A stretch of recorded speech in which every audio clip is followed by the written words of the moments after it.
السلام علیکم ورحمۃ اللہ وبرکاتہ۔ اعوذ باللہ من الشیطان الرجیم، بسم اللہ الرحمن الرحیم۔ الحمد للہ والصلاة والسلام علی رسول اللہ وآلہ آل اللہ، واللعنۃ الدائمۃ علی اعدائہم اعداء اللہ من یوم عداوتہم الی یوم لقاء اللہ، اما بعد، فقال اللہ تبارک و تعالی فی کتابہ المجید وفرقانہ الحمید، اعوذ باللہ من الشیطان الرجیم، لقد من اللہ علی المؤمنین اذ بعث فیہم رسولا من انفسہم یتلو علیہم آیاتہ ویزکیہم ویعلمہم الکتاب والحکمہ وَإِن كَانُوا مِن قَبْلُ لَفِي ضَلَالٍ مُبِينٍ۔ صدق اللہ العلی العظیم۔ ولادت باسعادت پیغمبر اکرم رسول اعظم نبی خاتم حضرت محمد مصطفیٰ صلی اللہ علیہ وآلہ وسلم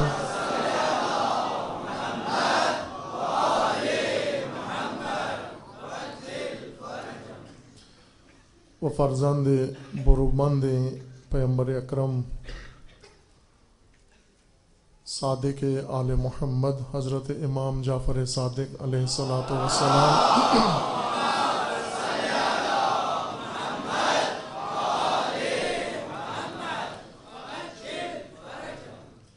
آپ تمام مومنین کرام، خواہران گرامی و تمام راہروان راہ امامت و رسالت و تمام امت مسلمہ کو تبریک و تہنیت عرض ہے، اور ساتھ ہی یہ ایام مبارک و باسعادت جو امام راحل کی جانب سے 12 ربیع الاول سے 17 ربیع الاول تک ہفتہ وحدت کے نام سے موسوم ہیں، یہ ایام وحدت و ہفتہ وحدت بھی آپ تمام حاضرین و تمام امت مسلمہ کو تبریک و تہنیت عرض ہے۔ گفتگو کا آغاز علامہ اقبال رحمۃ اللہ علیہ کے کلام سے کرتے ہیں کہ اقبال بھی شریک مجلس ہوں۔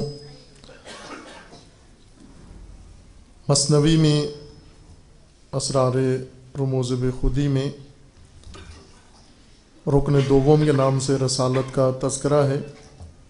فرماتے ہیں طارق آفل براہیم خلیل، انبیاء را نقش پائے او دلیل، ان خدا لم یزل را آیتی داش در دل آرزوی ملتی، جوی اشک از چشم بی خوابش چکید، تا پیام طاہرہ بیتی شنید، بحر ما ویرانے را آباد کرد، طائفان را خانه بنیاد کرد، تا نہال طب علینا غنچه بست، صورت کار بہار ما نشست، حق تعالی پیکر ما آفرید، وز رسالت در تن ما جان دمید، حرف بے صوت اندر عالم بودیم، از رسالت مصرع موزوں شدیم، از رسالت در جہاں تکوین ما، از رسالت دین ما آیین ما،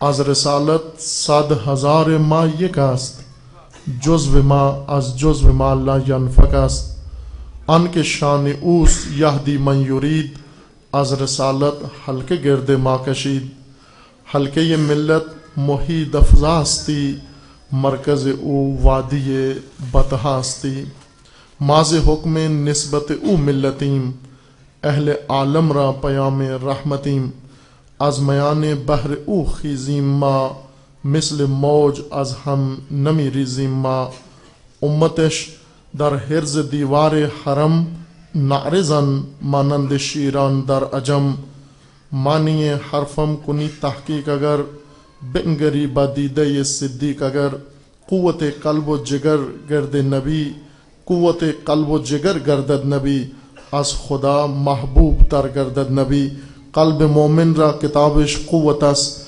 حکمتش حبل الورید ملت است دامنش از دست دادن مردن است چون گل از باد خزاں افسردن است زندگی قوم از دم او یافت این سحر از آفتابش تافت فرد از حق ملت از وی زنده است از شعاع مهر او تابنده است.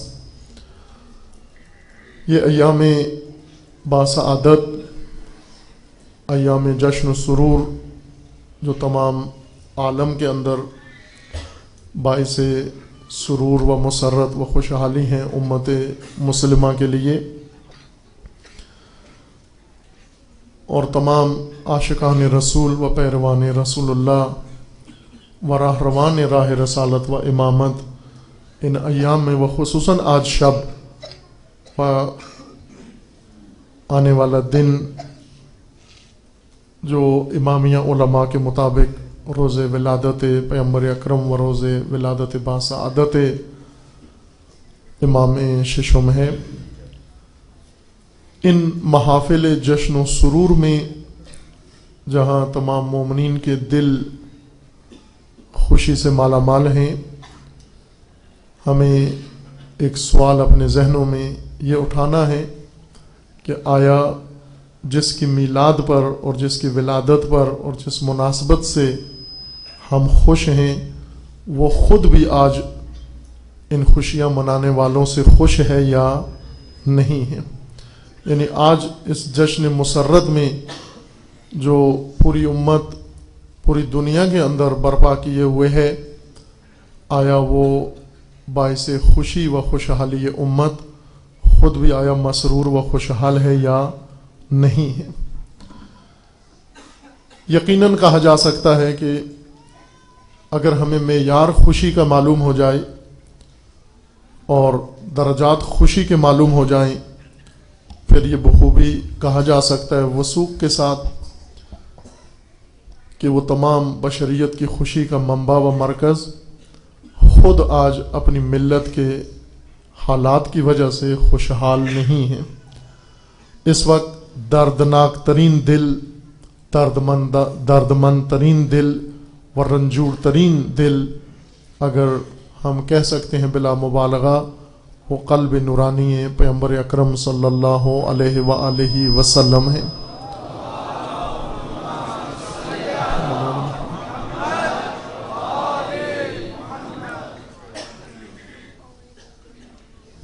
چونکہ ہماری خوشیاں ہماری سوچ، ہمارے اذہان اور ہماری شخصیت کی حد تک ہیں، اور رسول اللہ کی خوشیاں رسول اللہ کی فکر و رسول اللہ کی شخصیت کے مطابق ہیں، ہم ممکن ہے عقیدت کے اظہار سے خوش ہو جائیں، لیکن جب تک حقیقت ظاہر نہ ہو رسول اللہ خوش نہیں ہوتے۔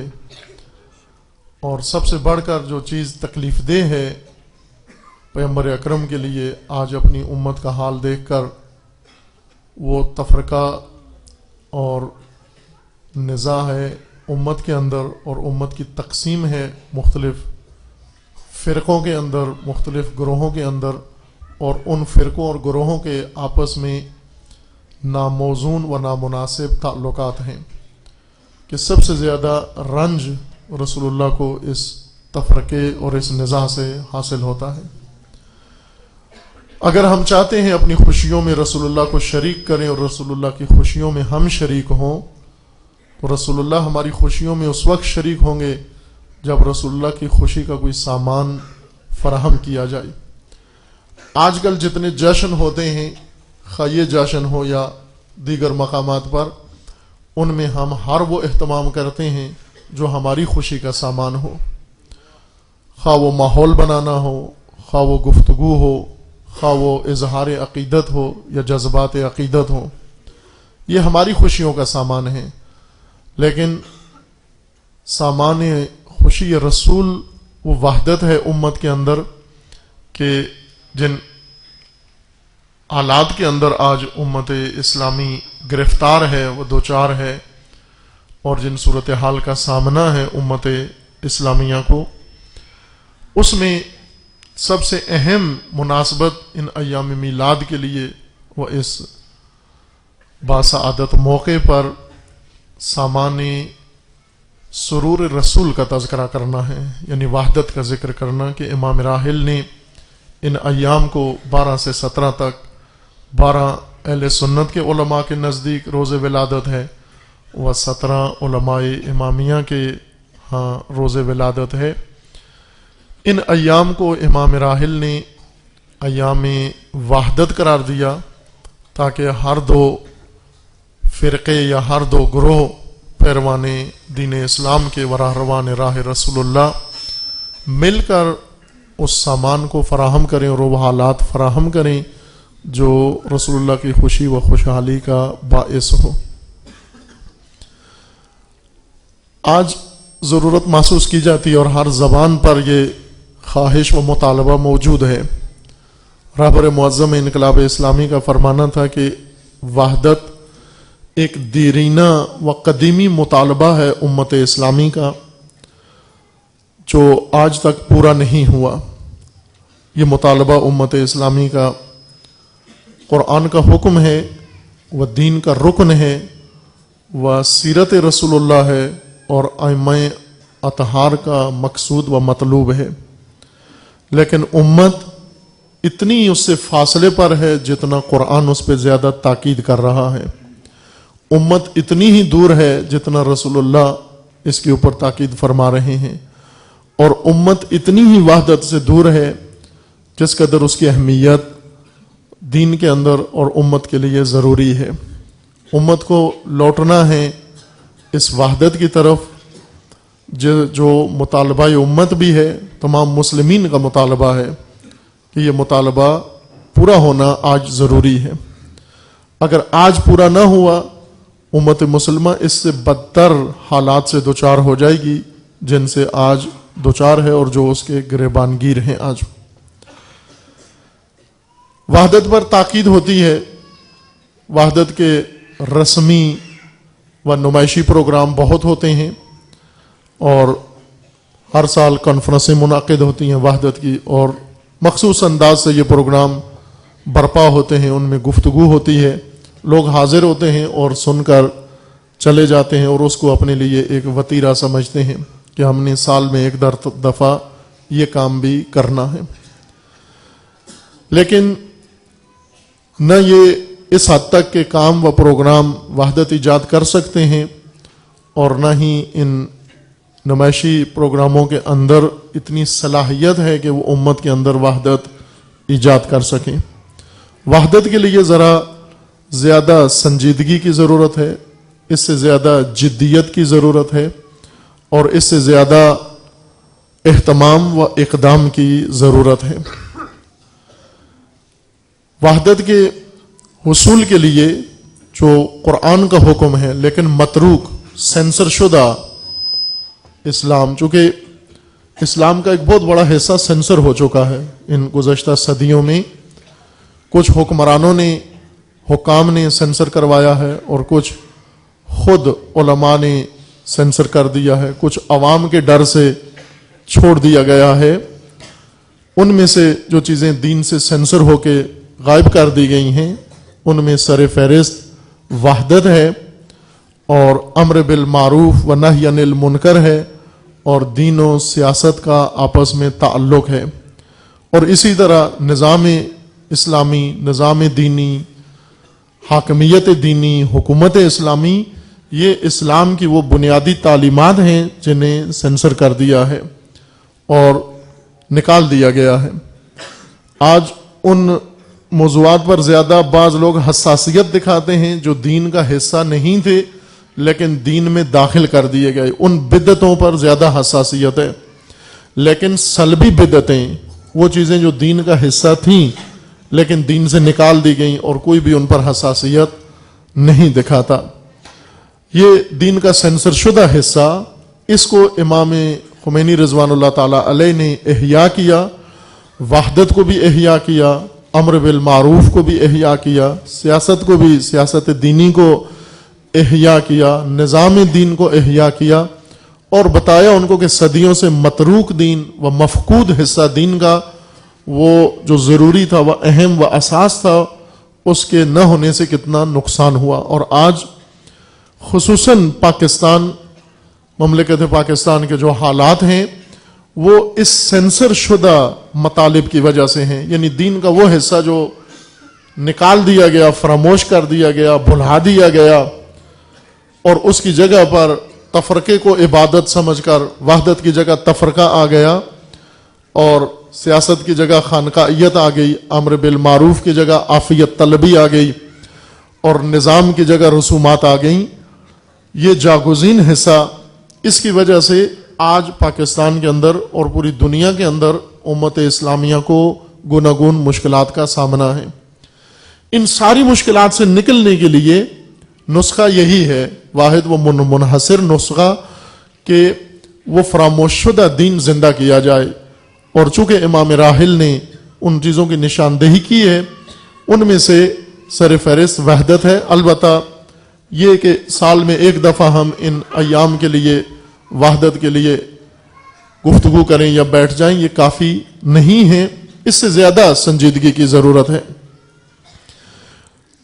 2 سال قبل ظاہراً یا 3 سال قبل مقام معظم راہبری نے اس سال کو وحدت کا سال قرار دیا تھا، اور اسی مناسبت سے حکم بھی دیا تھا کہ علماء اسلام منشور وحدت امت اسلامی تدوین کریں۔ خوب کچھ عرصہ دیکھا ہم نے کہ علماء اسلام آیا یہ اقدام اٹھاتے ہیں یا نہیں، یہ قدم اٹھاتے ہیں یا نہیں۔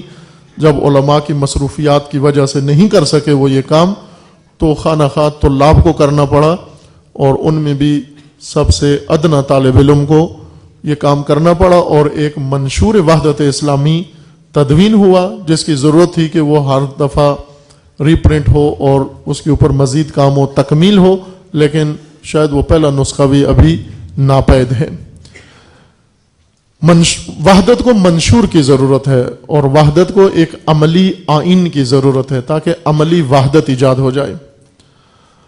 رسول اللہ نے مکہ چھوڑا، اس وجہ سے چھوڑا کہ جو دین کی بنیاد تھی وہ قائم نہیں ہو رہی تھی، بنیاد نہیں بن رہی تھی۔ بعض زمینیں ایسی ہوتی ہیں جہاں آپ بلڈنگ بنانا چاہتے ہیں لیکن زمین ہموار نہیں ہے بنیاد بنانے کے لیے، ایسی زمینوں پر کوئی عمارت تعمیر نہیں کی جا سکتی۔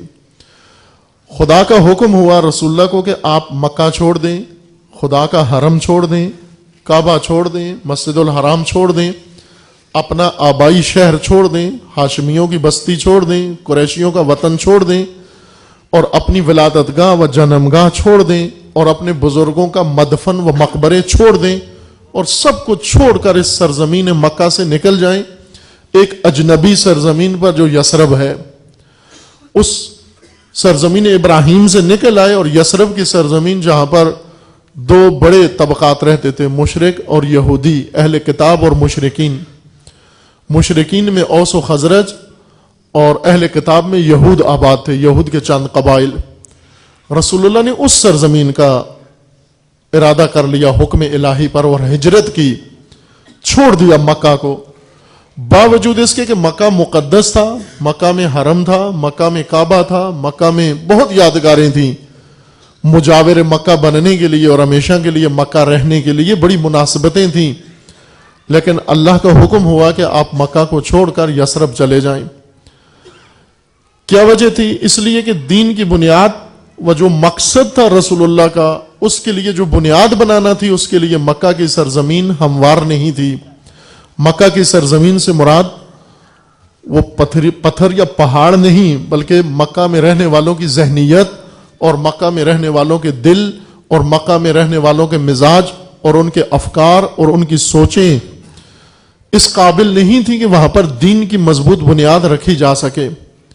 اس لیے بہت بڑا عرصہ رسول اللہ نے بعثت سے قبل 40 سال کا عرصہ گزارا، اور بعثت کے بعد 13 سال کا عرصہ گزارا، اور وہ بنیاد قائم کرنے کی کوشش کی جو مکہ کے اندر رہنے والوں کے مزاجوں اور ان کی ذہنیت کی وجہ سے قائم نہیں ہوئی، اور وہ بنیاد ہے وحدت. چونکہ رسول اللہ نے دو کام کرنے تھے، ایک دین خدا کی تبلیغ و نفاذ کرنا تھا، اور دوسرا انسان جو رہتے تھے وہاں پر انہیں امت اسلامیہ بنانا تھا، ان کی شکل امت کی بنانی تھی. ان کی اندر نظام جو قائم تھی جاہلیت، اس کو ختم کر کے اس کی جگہ پر الہی نظام نافذ کرنا تھا. ان دونوں کاموں کے لیے، دین کے نفاذ کے لیے اور امت سازی کے لیے بنیادی رکن وحدت تھا. وحدت کے لیے وہ فضا ہموار نہیں ہو رہی تھی، باوجود بہت بڑی زحمت کے کہ وہ زمین ہموار نہیں ہو رہی تھی. ابھی پہلے ڈاکٹر صاحب، پروفیسر صاحب، امین صاحب یہاں بہت اچھے اظہارات اپنے خیالات بیان فرما کے گئے، اور آپ نے سنے اور ایک چند سوالات چھوڑ گئے ہیں کہ آیا رسول اللہ اپنے ساتھیوں کی تربیت میں کامیاب ہوئے یا نہیں ہوئے؟ بلے ہوئے، حضرت نوح بھی کامیاب ہوئے، باوجود اس کے کہ 950 سال حضرت نوح نے کامیابی کے ساتھ اپنا عمل کیا، لیکن کشتی بھی نہیں بھر سکے اپنے پیروکاروں کی. اگر پیروکار نہیں تیار ہوتے تو اس میں رسول کی ناکامی نہیں ہوتی، پیروکاروں کی یا ماننے والوں کی ناکامی ہوتی ہے. رسول اللہ کی ناکامی اس وقت ہے کہ جب رسول اللہ نے پیغام نہ پہنچایا ہو. اگر رسول اللہ نے پیغام پہنچایا ہے اور انہوں نے قبول نہیں کیا تو اس میں نبی کامیاب ہیں اور لوگ ناکام ہیں، جیسے آج ہم ہیں. آج مسلمان ناکام ہیں اور نبی کامیاب ہیں، چونکہ نبی اکرم نے اپنا پیغام پہنچا دیا اور لوگوں سے گواہی بھی لے لی اور اللہ کو بھی گواہ قرار دیا. حضرت نوح نے 950 سال تبلیغ کی کامیابی کے ساتھ، لیکن لوگ کامیاب نہیں ہوئے، چونکہ نبی کا کام ابلاغ کرنا، سمجھانا، پہنچانا ہے، لوگوں کا کام ماننا ہے یا سمجھنا لوگوں کا کام ہے. اگر وہ نہیں سمجھے تو لوگ ناکام ہوئے. مکہ میں رسول اللہ نے اگر ہجرت کی تو نہ اس وجہ سے کہ رسول ناکام ہو گئے تھے، اس وجہ سے کہ مکہ کے لوگوں کی ذہنیت اور ان کا مزاج، ان کا کلچر، ان کی تہذیب، ان کی عادتیں، ان کے اطوار، ان کی رسومات اجازت نہیں دیتی تھی انہیں، یا مانے بنی ہوئی تھی، جس وجہ سے رسول اللہ جو کرنا چاہ رہے تھے اس کا پہلا قدم نہیں اٹھایا جا رہا تھا، اور وہ وحدت تھا. چونکہ دین کا رکن بھی وحدت ہے، امت سازی کا رکن بھی وحدت ہے. نہ دین خدا وحدت کے بغیر نافذ ہو سکتا ہے اور نہ ہی امت تشکیل پا سکتی ہے.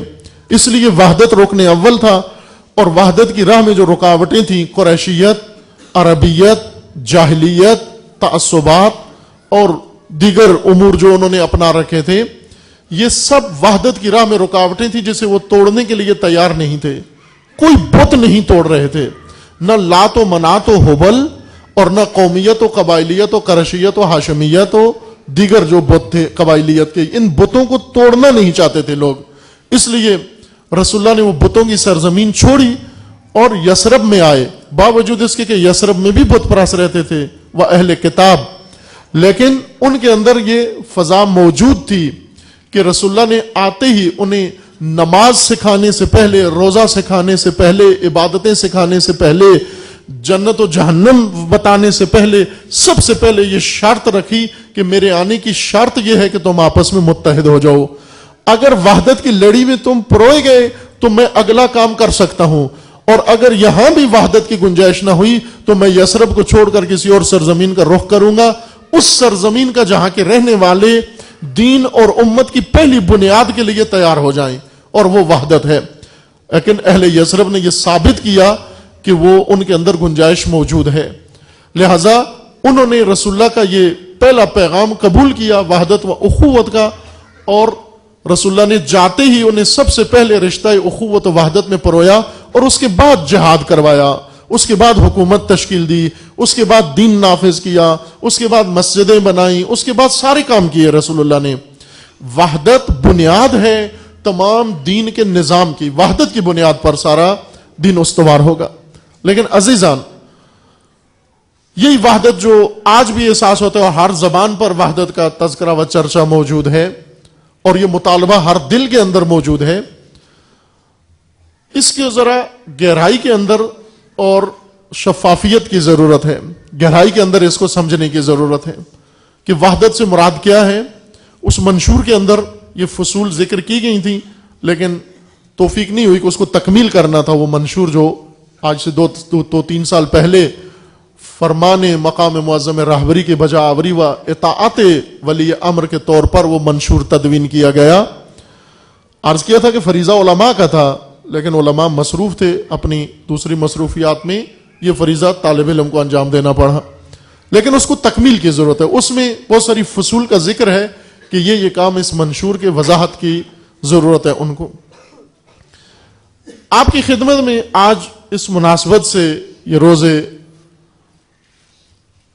میلاد و شب میلاد پیغمبر اکرم و شب میلاد فرزند رسول اللہ جو گفتگو آپ کی خدمت میں مختصر عرض کرنی ہے، وہ یہ کہ جس طرح دین کو بنیاد کی ضرورت ہے اور وحدت ہے، وحدت کو بھی بنیاد کی ضرورت ہے. بے بنیاد وحدت مضر وحدت ہے.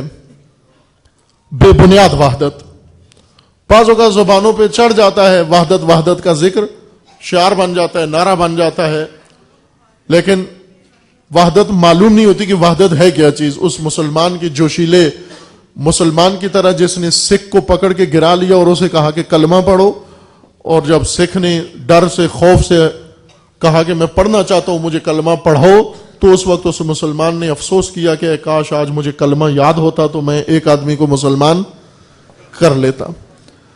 اب اسی طرح وحدت، تذکرہ تو بہت ہے وحدت کا، بہت زیادہ استعمال ہونے والے لفظوں میں سے ایک لفظ وحدت ہے، چونکہ خوب ہے، اچھا لفظ ہے، اس لیے ہر زبان کے اوپر جاری ہے. لیکن وحدت سے مراد کیا ہے؟ بہت مفصل موضوع ہے وحدت کا. صرف ایک نقطہ آج آپ کی خدمت میں عرض کرنا ہے، اور وہ یہ کہ بنیاد ہونی چاہیے. وحدت کو بنیاد کی ضرورت ہے. اگر وحدت کو بنیاد نہ ملے وحدت بے بنیاد ہو جائے گی، اور جب وحدت کو ہی بنیاد نہ ملے خود وحدت دین کی بنیاد نہیں بن سکتی، امت کی بنیاد نہیں بن سکتی، امت بے بنیاد ہو جائے گی. جس طرح سے کہ آج ہم قوم ہیں، بے بنیاد قوم ہیں، ایسی قوم جن کی بنیاد کلچر ہے یا زبان ہے، دین نہیں ہے. چونکہ دین کو خود بنیاد کی ضرورت ہے اور وہ وحدت ہے. وحدت کی بنیاد ضروری ہے اس کو سمجھنا کہ کس بنیاد سے رسول اللہ نے امت تشکیل دی. وہی جاہلیت کا زمانہ، وہ ریوڑ، اسے رسول اللہ نے تبدیل کیا اور قرآن نے گواہی دی. یہی قرآن جو فرما رہا ہے کہ ان کانوا من قبل لفی ضلال مبین، تم پہلے آشکارا و کھلی گمراہی میں ڈوبے ہوئے تھے اور غرق تھے. اسی قرآن میں اللہ تعالیٰ کا فرمانا ہے کنتم خیر امت اخرجت للناس، اب تم بہترین امت ہو.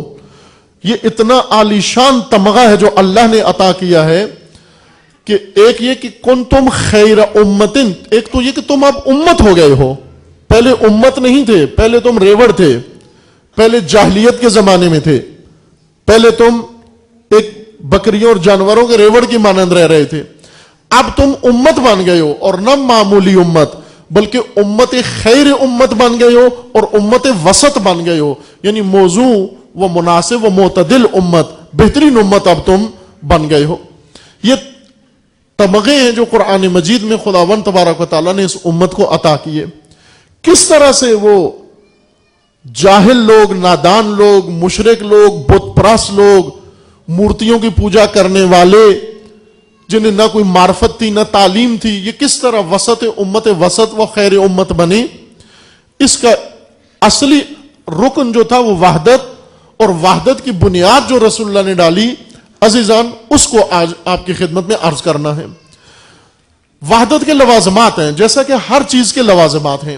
اگر لوازمات آپ ترک کر دیں، ان کو غیر ضروری سمجھیں اور اصل چیز پر اصرار کرتے رہیں، وہ چیز جس پر آپ اصرار کر رہے ہیں لوازمات کو چھوڑ کر خود اسی کی نابودی کی بنیاد رکھ رہے ہیں. آپ کوئی ایسا کام آپ کریں جس کو لوازمات کی ضرورت ہے. آپ گھر بنانا چاہتے ہیں، بلڈنگ بنانا چاہتے ہیں، اس عمارت سازی کے کچھ لوازمات ہیں. اگر آپ نے ان لوازمات کو نظر انداز کر کے اور فقط بلڈنگ بنانے پہ اصرار کیا تو یہ بلڈنگ کی نابودی اور بلڈنگ کی تباہی اور ویرانی کا کام کر رہے ہیں آپ. اور کل کو یہ بلڈنگ گرے گی اور اس کے نیچے جتنے لوگ مریں گے ان کے ذمہ دار وہ ہیں جو بلڈنگ کے لوازمات کو چھوڑ کر فقط بلڈنگ بنانے پر اصرار کر رہے تھے. چونکہ بعض اوقات کثرت اصرار سے زیادہ جس چیز کا اصرار مطالبہ شروع ہو جائے، پھر ہر طرح سے ممکن طریقے سے اس کو کسی نہ کسی طریقے سے کھڑا کیا جا سکتا ہے کہ لوگ شور بہت مچاتے ہیں تو ہم ایک بلڈنگ کھڑی کر دیں. جیسے عموماً ٹھیکیداروں کو ٹھیکہ دے دیا جاتا ہے اور پھر ان پر دباؤ ڈالتا ہے مالک کہ جلدی جلدی مجھے بلڈنگ بنا کے دو. وہ بھی ریت کا ایک گروندا بنا کے ان کو دے دیتا ہے اور پھر کچھ عرصے بعد زلزلہ آتا ہے یا ہوا چلتی ہے, وہ گروندا گرتا ہے اور اس ملبے کے نیچے ہزاروں لوگ مر جاتے ہیں. یہ کیوں ہوا ایسے؟ اس لیے کہ وہ شخص دباؤ میں آ کر اس نے زیادہ اصرار پر لوازمات کا خیال نہیں رکھا, ضروریات کا خیال نہیں رکھا, شرائط کا خیال نہیں رکھا, اور جو اس کو عوامل و اسباب چاہیے تھے ان کا اس نے انتظام و اہتمام نہیں کیا, اور آپ کے اصرار پر اس نے ایک چیز کھڑی کر کے آپ کے سامنے رکھ دی کہ یہ آپ کا مطالبہ ہے. عزیزان, اس سے بچنے کے لیے یہ وحدت, بے بنیاد وحدت, یہ کثرت کی طرح و تفرقے کی طرح مضر ہے. بے بنیاد وحدت جتنا کثرت و تفرقہ تباہ کن و ویران گر ہے, اتنی ہی بے بنیاد وحدت بھی ویران گر ہے, اتنی ہی تباہ کن ہے. یعنی بیگار لوگ جس طرح مشکل میں ہیں, اسی طرح وہ ناقص بلڈنگ جس کو لوگ گھر سمجھ کے اس میں رہ رہے ہیں, یہ زیادہ خطرے میں ہے. اگر زلزلہ ہوا, بیگار لوگ ملبے میں دبیں گے نہیں, بچ جائیں گے, لیکن یہ جو ناقص بلڈنگ کے اندر رہ رہے ہیں یہ مر جائیں گے زلزلے کی وجہ سے.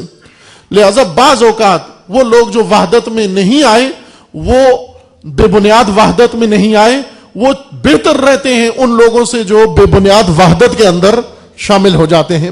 اس لیے وحدت کو سمجھنا ضروری ہے, وحدت کی بنیاد کو سمجھنا ضروری ہے. ان لوازمات میں سے ایک اہم ضرورت و لازمہ اخلاق وحدت ہے, وحدت پسند اخلاق. ہر چیز کا اخلاق ہے, ہر چیز کا اخلاق ہے, لیکن ہم نے دین میں, یا ہمیں دین سمجھانے والوں نے, اور آج وہی دین جو ہم دوسروں کو سمجھاتے ہیں, اس میں ہم نے اخلاق کو غیر ضروری قرار دیا ہے کہ اخلاق کے بغیر ہر چیز کی ترویج ہونا چاہیے. اور آج بغیر اخلاق کے جو چیزیں قائم ہو چکی ہیں, وہ اگر نہ ہوتی تو بھی کوئی زیادہ نقصان نہ ہوتا. اخلاق کے بغیر قائم ڈھانچوں نے زیادہ نقصان پہنچایا ہے. اخلاق کے بغیر حکومت, اخلاق کے بغیر سیاست, اخلاق کے بغیر عبادت, اخلاق کے بغیر علم, اخلاق کے بغیر عزاداری, اخلاق کے بغیر یہ مجموعے انجمنیں و سنگتیں, اخلاق کے بغیر انہوں نے قیام تو کر لیا, وجود میں تو آ گئی ہیں, لیکن وجود میں آنے کے بعد انہوں نے جتنا نقصان پہنچایا اتنا ان کے بغیر نہیں ہو رہا تھا. جب یہ نہیں تھی یہ چیزیں تو ان کا اتنا نقصان نہیں تھا جتنا بے بنیاد مساجد نے, جتنا بے بنیاد ان کاموں نے نقصان پہنچایا ہے. چونکہ اخلاق کو ان کی بنیاد میں شامل نہیں کیا گیا, تقوی ان کی بنیاد میں نہیں رکھا گیا, اور جب اخلاق نظر انداز کیا جائے وہ چیز خود تباہ کن و ویران گھر ہو جاتی ہے. ہر چیز کا مناسب اخلاق چاہیے عزیز من. اگر آپ نے تعلیم حاصل کرنی ہے, تعلیم کا مناسب اخلاق ہے. اگر آپ نے شادی کرنی ہے, شادی کا مناسب اخلاق ہے. بعضوں کو فقط شہوت آئی ہوتی ہے اور وہ فقط نکاح کے در پہ ہوتے ہیں کہ کسی طرح شادی ہو جائے, لیکن شادی کے اخلاق سے آشنا نہیں ہوتے, اور شادی کے بغیر اتنے گناہ نہیں کرتے جتنا شادی کر کے گناہوں میں مبتلا ہو جاتے ہیں. خاندان تشکیل دے دیتے ہیں لیکن خاندان کے اخلاق کی ان کو سرے سے آگاہی نہیں ہوتی. گھر والے لڑکی والے جہیز بھر کے لڑکی کو دے دیتے ہیں, ٹرکوں کے ٹرک بھر کے دے دیتے ہیں, کہ جوڑے بنا کے دے دیتے ہیں, لیکن اخلاق سے توہی ہوتے ہیں. اس اخلاق سے توہی ہونے نے خاندان ویران کر دیے ہیں. اتنے اگر شادی نہ ہو تو ایک لڑکا شاید گناہگار ہو, لیکن بغیر اخلاق کے جو خاندان تشکیل دیا جاتا ہے اس سے پوری فیملی, پورے کئی گھرانے تباہ ہو جاتے ہیں بد اخلاقی کی وجہ سے. آپ دیکھ لیں, اگر شادی نہیں ہوتی ایک فرد گناہ میں ممکن ہے مبتلا ہو جائے, لیکن شادی ہونے کے بد اخلاق و بے اخلاق شادی ہونے کے بعد سارا خاندان گناہ میں مبتلا ہو جاتا ہے. ساس و سسر گناہ میں مبتلا ہو جاتے ہیں, نند و بھابھی گناہ میں مبتلا ہو جاتے ہیں, دیور گناہ میں مبتلا ہو جاتا ہے, اور سارا گھرانہ دونوں طرف سے گناہ میں مبتلا ہو جاتا ہے. کیوں کہ تقوی کی بنیاد پر یہ کام نہیں ہوا. ہر چیز سے پہلے اس کا اخلاق پہلے سمجھو, پوچھو آ کر کہ اخلاق کیا ہے. رسول اللہ فرماتے ہیں میں کس لیے مبعوث ہوا ہوں؟ باقی کام تو لوگ خود کر رہے ہیں, کھیتی باڑی کر رہے ہیں, پیداوار بڑھا رہے ہیں, شادیاں کر رہے ہیں, بچے بنا رہے ہیں, خاندان تشکیل دے رہے ہیں. میں کیوں آیا؟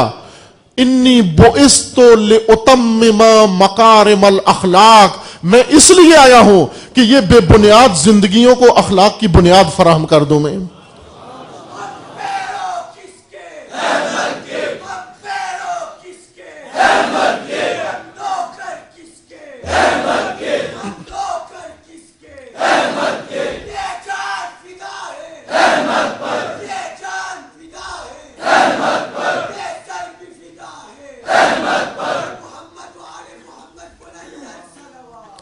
اللہم صلی علی محمد و علی محمد۔ وقت کا میں کوشش کروں گا اس وسیع مضمون کو کم از کم اس کا ایک حصہ آپ کی خدمت میں عرض کر دوں، باقی بعد کی مجالس میں یہ موضوع ممکن ہے تکمیل ہو جائے۔ اخلاق عزیز من بنیاد ہے، اور رسول اللہ نے اخلاق سے آغاز کیا، اپنے دین کا آغاز اخلاق سے کیا۔ سب سے پہلے نظریہ بتایا توحید، لا الہ الا اللہ، اور پھر اس لا الہ الا اللہ کو بنیاد فراہم کی اخلاق کی۔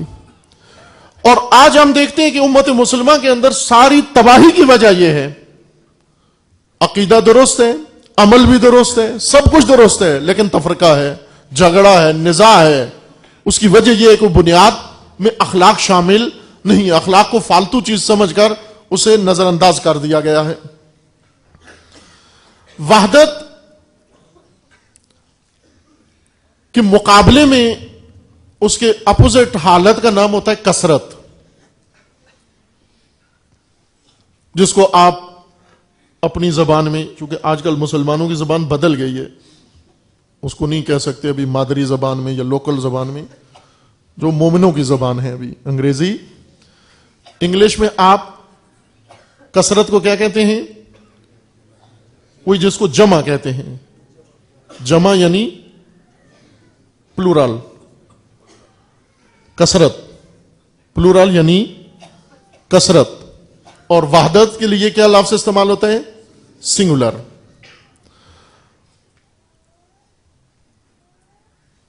وحدت کے مقابلے میں، سنگولر کے مقابلے میں پلورل ہے، وحدت کے مقابلے میں کثرت ہے۔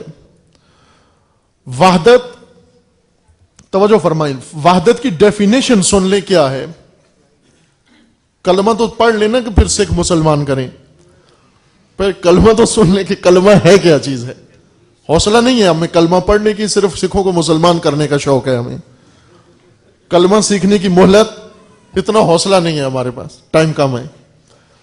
پہلے وحدت تو سیکھ تو لوگ وحدت ہے کیا، پھر اس کا نعرہ لگاؤ، پھر اس کا بینر بناؤ۔ وحدت ڈیفینیشن وحدت کی یہ ہے، تفسیر و تعریف وحدت کی یہ ہے، وحدت اس حالت کو کہتے ہیں جو تقسیم نہ ہو سکے۔ یہ وحدت کی تعریف ہے، ڈیفینیشن ہے وحدت کی۔ وحدت اس حالت اور صفت کا نام ہے جو اپنے موصوف کو تقسیم ہونے سے بچا لے۔ جس طرح کوئی حالت طاری ہو جاتی ہے کسی شے پر، وہ کسی چیز سے بچ جاتا ہے، مثلا آپ ویکسینیشن کرا رہتے ہیں، بیماری سے بچ جاتے ہیں، آپ لباس پہن لیتے ہیں، سردی سے بچ جاتے ہیں، آپ کوئی اور کام کرتے ہیں، گرمی سے بچ جاتے ہیں۔ اسی طرح تقسیم بھی ایک عمل ہے، جو آپ میتھ میں، ریاضی میں جو تقسیم پڑھ چکے ہیں، وہی تقسیم مراد ہے یہاں پر، یعنی توڑ دینا، کاٹ دینا اور ایک کے کئی بنا دینا۔ وحدت اس حالت کو کہتے ہیں جو تقسیم سے بچا لے، تقسیم نہ ہو، اس کی ذات کے اندر یہ شامل ہے کہ تقسیم ناپذیر ہے۔ وحدت تقسیم نہیں ہو سکتی، اگر تقسیم کریں بھی وہ تقسیم نہیں ہو سکتی، معدوم ہو جائے گی لیکن تقسیم نہیں ہو سکتی۔ وحدت کہتے ہی اسی کو ہیں۔ واحد اس شے کو کہتے ہیں جس پر صفت وحدت طاری ہو جائے، حالت وحدت اس کے اوپر طاری ہو جائے۔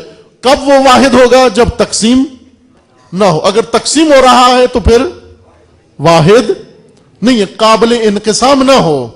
کثرت بھی ایک صفت ہے، کثرت بھی وحدت کے مقابلے میں ایک حالت ہے۔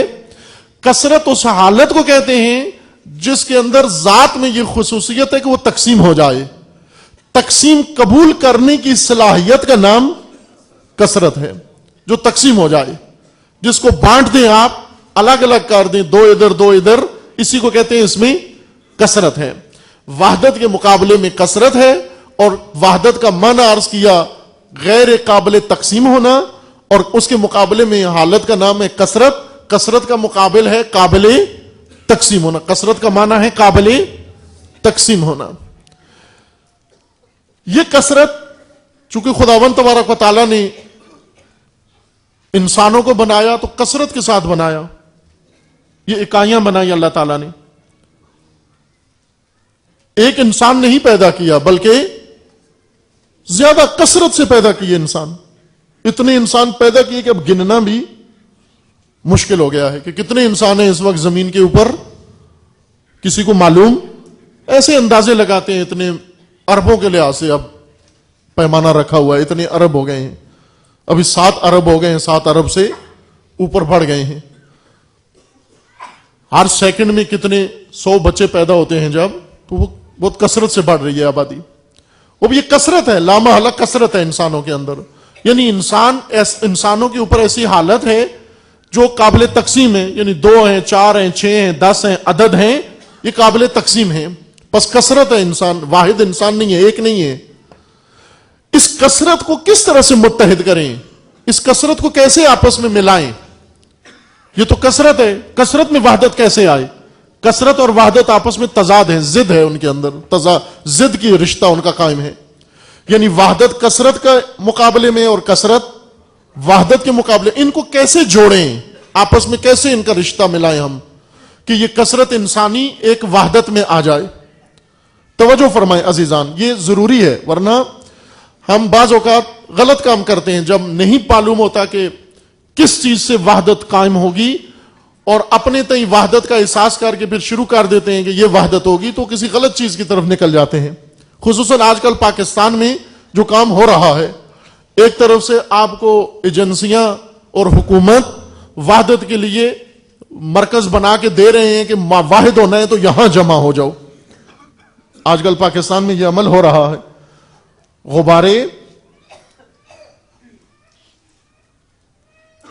غبارہ دیکھا ہوا ہے نا جی، اڑایا بھی ہوگا بچپن میں۔ غبارہ ایک پلاسٹک کا چھچڑا ہوتا ہے جس کے اندر ہوا بھرو تو وہ بہت پھول جاتا ہے، اور ہوا چونکہ ہلکی ہوتی ہے لہذا فوراً اڑتا ہے۔ غبارہ نیچے کی طرف چونکہ وزن نہیں ہوتا اس کی طرف اڑتا ہے، ہلکا ہوتا ہے لہذا اوپر جاتا ہے۔ اور خصوصاً آکسیجن بھرو تو آکسیجن تھوڑی سی بھاری گیس ہے، لیکن اگر ہائیڈروجن بھرو تو پھر زیادہ، وہ ہلکی گیس ہے، وہ زیادہ اوپر جاتا ہے۔ آپ نے دیکھا ہوگا ادھر گیس والے غبارے جو شہر میں بکتے ہیں چھوٹے بچوں کے لیے، ہائیڈروجن گیس بھری ہوتی ہے ان کے اندر اور دھاگے سے بندھے ہوتے ہیں نیچے، جو ہی دھاگا کھولے وہ اڑ جاتے ہیں ہوا میں۔ غبارے بیچنے والوں سے پوچھیں، اگر آپ جائیں مثلا اس طرح داڑھی رکھی ہوئی مونچھیں اور بڑے پڑھے لکھے دانا، اور اسے جا کر کہو کہ تم نے مجھے کیا سمجھ لیا ہے کہ غبارہ لے کر آئے ہو، میں تم سے غبارہ خریدوں گا، وہ آپ کو کہے گا بھائی آپ کے لیے نہیں ہے بلکہ بچوں کے لیے ہے۔ یا اگر کوئی بڑا آدمی جا کے غبارہ خریدے بھی تو اسے کوئی کہے جی کیا کر رہے ہو صاحب، آپ اتنے بڑے ہو کر غبارہ خرید رہے ہو، تو وہ کیا کہتا ہے اپنے چھوٹے بچے کے لیے خرید رہا ہوں۔ یعنی غبارہ علامت ہے، جس ہاتھ میں غبارہ ہوگا یہ علامت ہے کہ وہ بچہ ہے۔ اب یہ غبارے جو پھولتے ہیں اور بھرے جاتے ہیں، ان کو بچے، جسمانی بچے جسم کے لحاظ سے جو بچپنے میں ہیں وہ اٹھاتے ہیں اور وہ ان کو کھیلتے ہیں، لیکن کچھ بوڑھے بچوں کے لیے بھی غبارے بنائے گئے ہیں، پڑھے لکھے بچوں کے لیے بھی غبارے بنائے گئے ہیں۔ پڑھے لکھے بچوں کے لیے ایجنسیاں غبارے بناتی ہیں، کسی ایک شخص کو، کسی ایک پارٹی کو لے کر اس میں ہائیڈروجن سیاست بھرتے ہیں، ہائیڈروجن سیاست بھرتے ہیں، اس کے اندر غبارے کے اوپر اس کو مشین کے اوپر لگاتے ہیں، اس میں ہوا بھرتے ہیں، وہ ہلکا ہو جاتا ہے، اڑتا ہے اوپر، پھر اس کا بڑا جلسہ ہوتا ہے، بڑی ریلی ہوتی ہے، پھر ینگر سارے اس کے پیچھے آ جاتے ہیں، اور وہ دھاگا جو باندھا ہوتا ہے انہوں نے اس کے ساتھ، وہ دھاگے کو سب پکڑ لیتے ہیں، کہتے ہیں اس دھاگے کو تھام لو، اور اس دھاگے کو تھام کے متحد ہو جاؤ، پاکستان بچانا ہے آپ کو۔ اور جو بھی اس غبارے کے نیچے جمع ہوں اور اس غبارے سے بندھے دھاگے کو تھام لیں، یہ دلیل ہے کہ یہ لوگ شعوری طور پر بچے ہیں، چونکہ بچے غباروں کے پیچھے دوڑتے ہیں، بڑے کبھی بھی غبارے کے پیچھے نہیں دوڑتے۔ آیا وحدت امت غباروں کے ذریعے ہوتی ہے، غباروں سے لٹکے ہوئے دھاگوں کے ذریعے سے ہوگی؟ یہ غبارہ جو آج بھرا گیا ہے، یا یہ غبارے جو بھرے جا رہے ہیں، یہ جنہوں نے بھرے، چونکہ غبارے کی خاص عمر ہوتی ہے، زیادہ دیر ہائیڈروجن برداشت نہیں کر سکتا. باہر سے تھوڑی سی دھوپ پڑتی ہے تو یہ خود ہی پھٹ جاتا ہے, یا پھر ٹائم اوور ہو جاتا ہے تو وہ خود ہی اس میں سوئی مار کے اس کی ہوا نکال دیتے ہیں. تو جو لٹکے ہوتے ہیں غبارے کے ساتھ, ان کا انجام دیکھنے والا ہوتا ہے. پھر غبارہ تو پھٹ جاتا ہے وہاں پر, لیکن جو غبارے کے ساتھ وحدت امت میں پروئے جاتے ہیں کہ ہم نے اس طرح متحد ہونا ہے, خوب وہ لوگ, ان کا انجام دیکھنے والا ہوتا ہے. یہ وحدت کا ایک سیاسی یا وحدت کا ایک سرکاری فارمولہ ہے. سرکار نے وحدت کے لیے غبارے بنائے ہیں. اور ادھر سے کچھ لوگوں نے چھتریاں بنائی ہیں کہ بارش ہے, دھوپ ہے, اس دھوپ سے بچنے کے لیے ہماری چھتری کے نیچے آ جاؤ. ہم بھی دوڑ کے دیکھتے ہیں کہ دھوپ ہے, بارش ہے, جلدی سے کسی چھتری کے نیچے گھس جاتے ہیں. چھتریاں یہ پارٹیاں ہیں, غبارے وہ سیاستدان ہیں جو سرکار بناتی ہے, اور چھتریاں یہ مختلف گروہوں نے بنا لی ہیں امت کی وحدت کے لیے. اور فارمولہ یہ ہے کہ یا غبارے سے لٹک جاؤ یا چھتری کے نیچے آ جاؤ. خوب چھتری آپ کو لگتا ہے کہ اس کے نیچے آ جاؤں تو ابھی چند قطرے بارش کے مجھ پر نہیں پڑیں گے, اور چھتری کے ذریعے سے پناہ گاہ ڈھونڈتے ہیں. لیکن عزیزان, یہ چھتریاں اس قابل نہیں ہیں کہ امت بنا سکیں. یہ چھتریاں اس قابل نہیں ہیں کہ ڈوبتوں کو نجات دے سکیں یا ان کا سہارا لے کر متحد ہو سکیں. اس لیے خداوند تبارک و تعالی نے امت سازی کے لیے رسول اللہ کو جو فارمولہ دیا, وہ نہ غبارہ بنا کے دیا نہ چھتری دی, بلکہ کہا حبل اللہ ہے تمہارے پاس. وَاعْتَصِمُوا بِحَبْلِ اللَّهِ جَمِيعًا وَلَا تَفَرَّقُوا. حبل خدا, اللہ کی رسی کو مضبوطی سے تھام لو اور تفرقہ مت ڈالو, فرقہ مت بناؤ, گروہ مت بناؤ, چھتری کے نیچے مت جاؤ. حبل اللہ سے سارے تمسک کر لو. یہ حبل اللہ مضبوط ہے چونکہ اس کا سرا خدا کے ہاتھ میں ہے. ایک سرا تمہاری طرف بھیجا گیا ہے اور دوسرا سرا خدا کے ہاتھ میں ہے. یہی حبل اللہ ہے جس کو اگر تم تھام لو یہ سرا کبھی بھی نہیں ٹوٹے گا.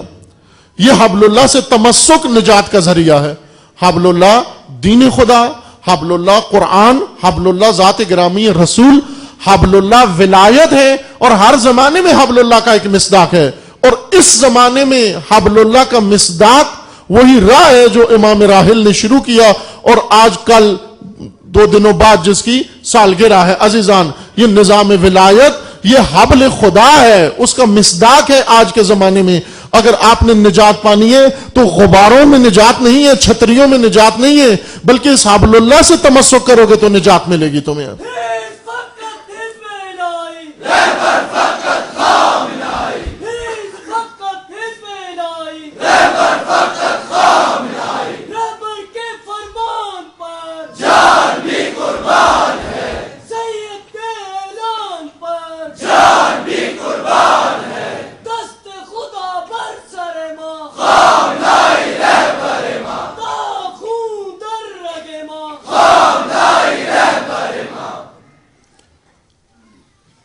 وہ حبل خدا جب ہمارے پاس آ جائے وہ باعث وحدت ہے. اس کے نیچے آنے سے وحدت حاصل ہوتی ہے, اس کو تھامنے سے وحدت حاصل ہوتی ہے.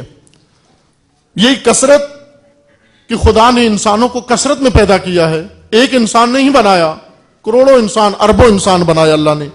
لیکن یہ اربوں انسان بنا کر انہیں حکم دیا وَاعْتَصِمُوا بِحَبْلِ اللَّهِ. وہ اللہ کے علم میں ہے کتنے کروڑوں, اتنے اربوں لوگ کہ زمین کم پڑ جائے گی, اتنے زیادہ ہو جائیں گے. یہ کس طرح سے ایک ہو سکتے ہیں؟ ہو سکتے ہیں ایک اگر یہ غبارے چھوڑ دیں, اگر یہ چھتریاں چھوڑ دیں, اگر یہ دوسرے راستے چھوڑ دیں اور حبل اللہ کے گرد آ جائیں. یہ ہو سکتا ہے. لیکن حبل اللہ کے گرد آنے کے لیے ضابطہ چاہیے, سمجھنا چاہیے کہ کس ضابطے کے تحت حبل اللہ کے تحت آئیں گے ہم. آیا فقط شعار کافی ہے کہ نعرہ لگائیں؟ ہم فقط شعار دیتے ہیں, جتنے مسلمان کلمہ توحید پڑھنے والے وہ جمع ہو جائیں ایک جگہ. کیوں جمع نہیں ہوتے؟ کلمہ توحید پڑھتے ہیں, کلمہ توحید حبل اللہ ہے, کیوں تھام نہیں سکتے اس کلمے کو سب مل کر؟ جمیعاً نہیں تھامتے, الگ الگ اس کو دھاگے دھاگے بنا لیا ہے اللہ کی رسی کو. ہر ایک نے ایک دھاگا اس سے الگ کر لیا ہے. جیسے کہتے ہیں نا بعض متبرک رسیوں کو ادھیڑ کے لے جاتے ہیں لوگ, ہر دھاگا ایک آدمی توڑ کے لے جاتا ہے. خوب اس طرح اللہ کی رسی کا ہر دھاگا ایک نے اٹھا کر اپنے گھر لے گیا, اپنے گروہ میں لے گیا, اپنی انجمن میں لے گیا, اور وہاں جا کر بورڈ لگا لیا کہ اگر متحد ہونا ہے امت کو تو ادھر آ جائے. حبل اللہ کو ادھیڑنا نہیں ہے, ہم نے خود کچھ اپنے اندر تبدیلی لانی ہے تاکہ حبل اللہ کی طرف جائیں, نہ کہ حبل اللہ کو کھینچ کے اپنے گھر لے آئیں, حبل اللہ کو کھینچ کے اپنی مرضی کا بنا لیں. ہم نے حبل اللہ کی طرف جانا ہے. کس طرح سے اتنی کثرت وحدت میں آئے گی عزیزان؟ یہ اکائیاں, یہ کثرات, ان کثرات کے اندر خداوند تعالیٰ نے یہ صلاحیت رکھی ہوئی ہے. ان کثرات کے دو پہلو ہیں. ایک پہلو جس سے ان کی انفرادیت قائم ہے, اور اسی انفرادیت کے ہوتے ہوئے ان کے اندر ایک صلاحیت یہ ہے کہ یہ ایک اور سرپرستی و پیشوائی قبول کر لیتے ہیں. یہ جزیات ایک اور چیز کو قبول کر لیتے ہیں. مثلا ہم سب ایک عنوان میں سارے شریک ہیں, انسان میں. انفرادیت بھی ہے ہماری, زید بھی ہیں, عمر بھی ہیں, بکر بھی ہیں, خالد بھی ہیں, راشد بھی ہیں, فلاں بھی ہیں, فلاں بھی ہیں, فلاں بھی ہیں, لیکن یہ سب کچھ ہوتے ہوئے انسان بھی ہیں. چونکہ یہ زید و عمر و بکر و خالد, ان کے اندر گنجائش ہے انسانیت کی. انسان ان سب کے لیے ایک عنوان ہے, ان سب کے لیے ایک خیمہ ہے. اس خیمے کے نیچے سب نے آنا ہے, اس کلی کے نیچے ان سب جزیات نے آنا ہے. جزیات کے اندر صلاحیت ہے کلی کو قبول کرنے کے لیے.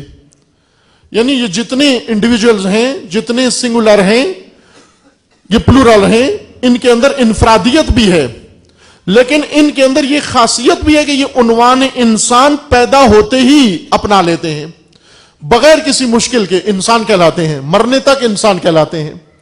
انسانیت ان کی قدر مشترک ہے, لیکن یہ انسان بننے کے لیے ان کے اندر ان اکائیوں کو تیار کیا گیا ہے.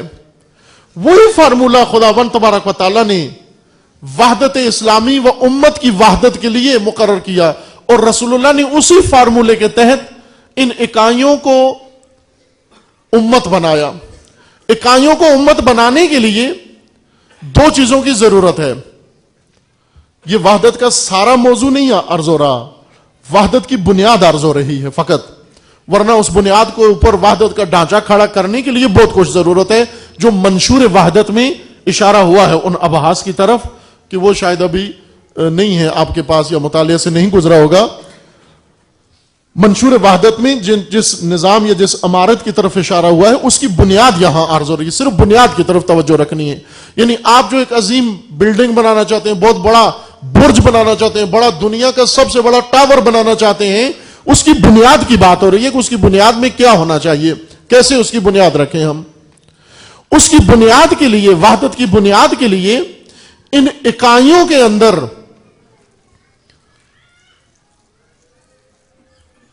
آمادگی کی ضرورت ہے. اور وہ یہ کہ ان کا جو خصوصیات ہیں, ان کے جو اخلاقیات ہیں, ان اخلاق کو وحدت پسند اخلاق بنانے کی ضرورت ہے. کچھ چیزیں ایسی ہیں ان اکائیوں کے اندر پیدا ہو جائیں, کوئی اکائی دوسری اکائی کے ساتھ نہیں مل سکتی. اگر آپ ایک درخت کاٹیں, ایک دوسرا درخت کاٹیں, اور جس طرح سے یہ درخت ہے انہی کو آپس میں ملانا چاہیں اور میز بنانا چاہیں, کرسی بنانا چاہیں, یہ کبھی بھی نہیں ملتے آپس میں. آپ زخمی ہو جائیں گے لیکن دو درخت کبھی بھی نہیں ملتے. ان کو نجار چاہیے.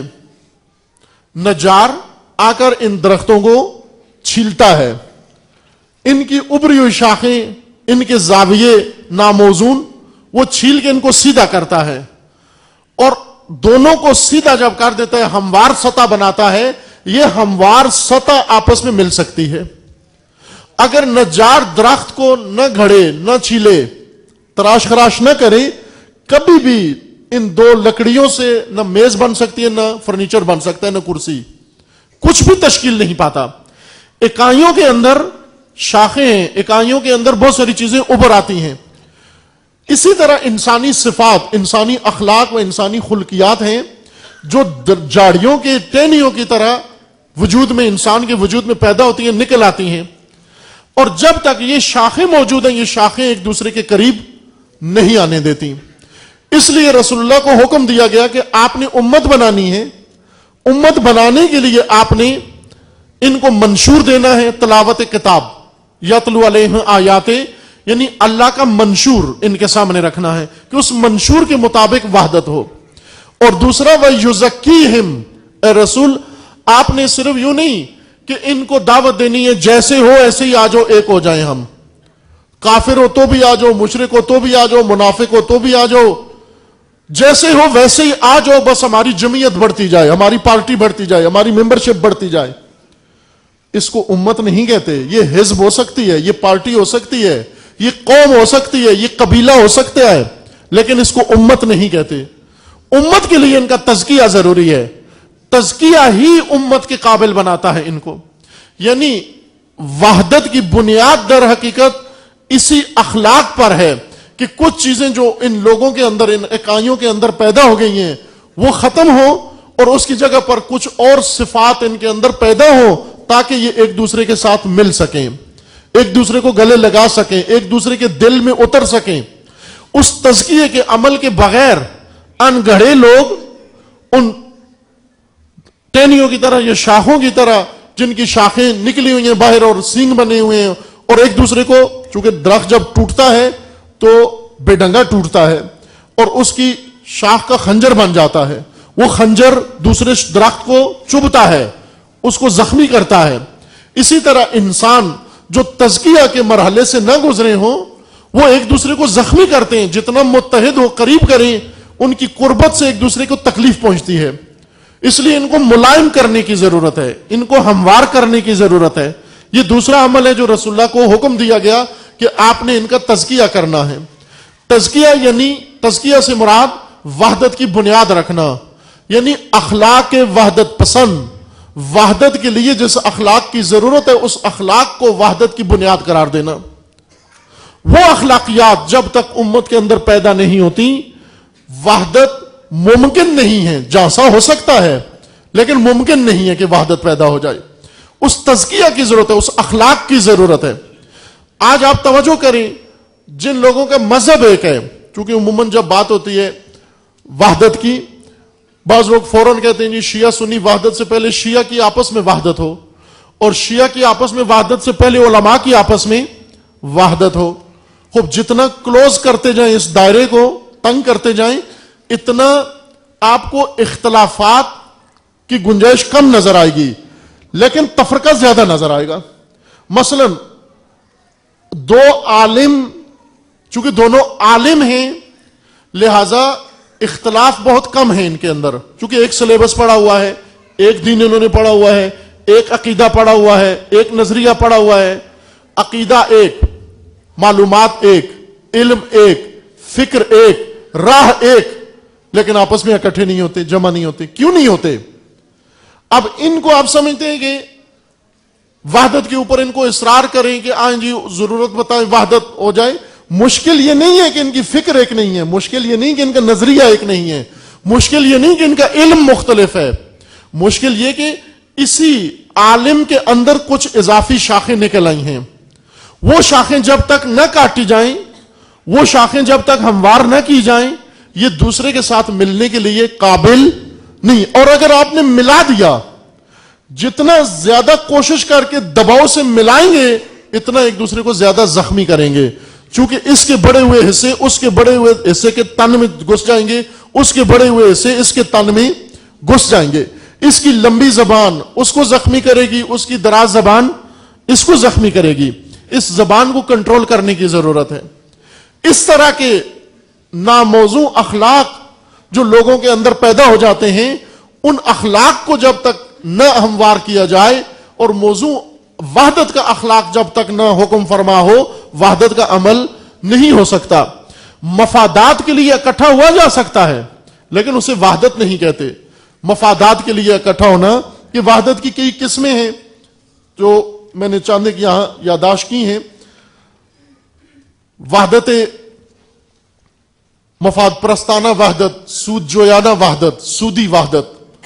بعض اوقات لوگ مل جاتے ہیں چونکہ مفاد اس میں ہے کہ آپس میں مل جائیں. جیسے ووٹوں کے دنوں میں، یہ عملی میں آپ کو نمونہ پیش کر رہا ہوں. یہ پاکستان کے ایک شہر میں جنگ میں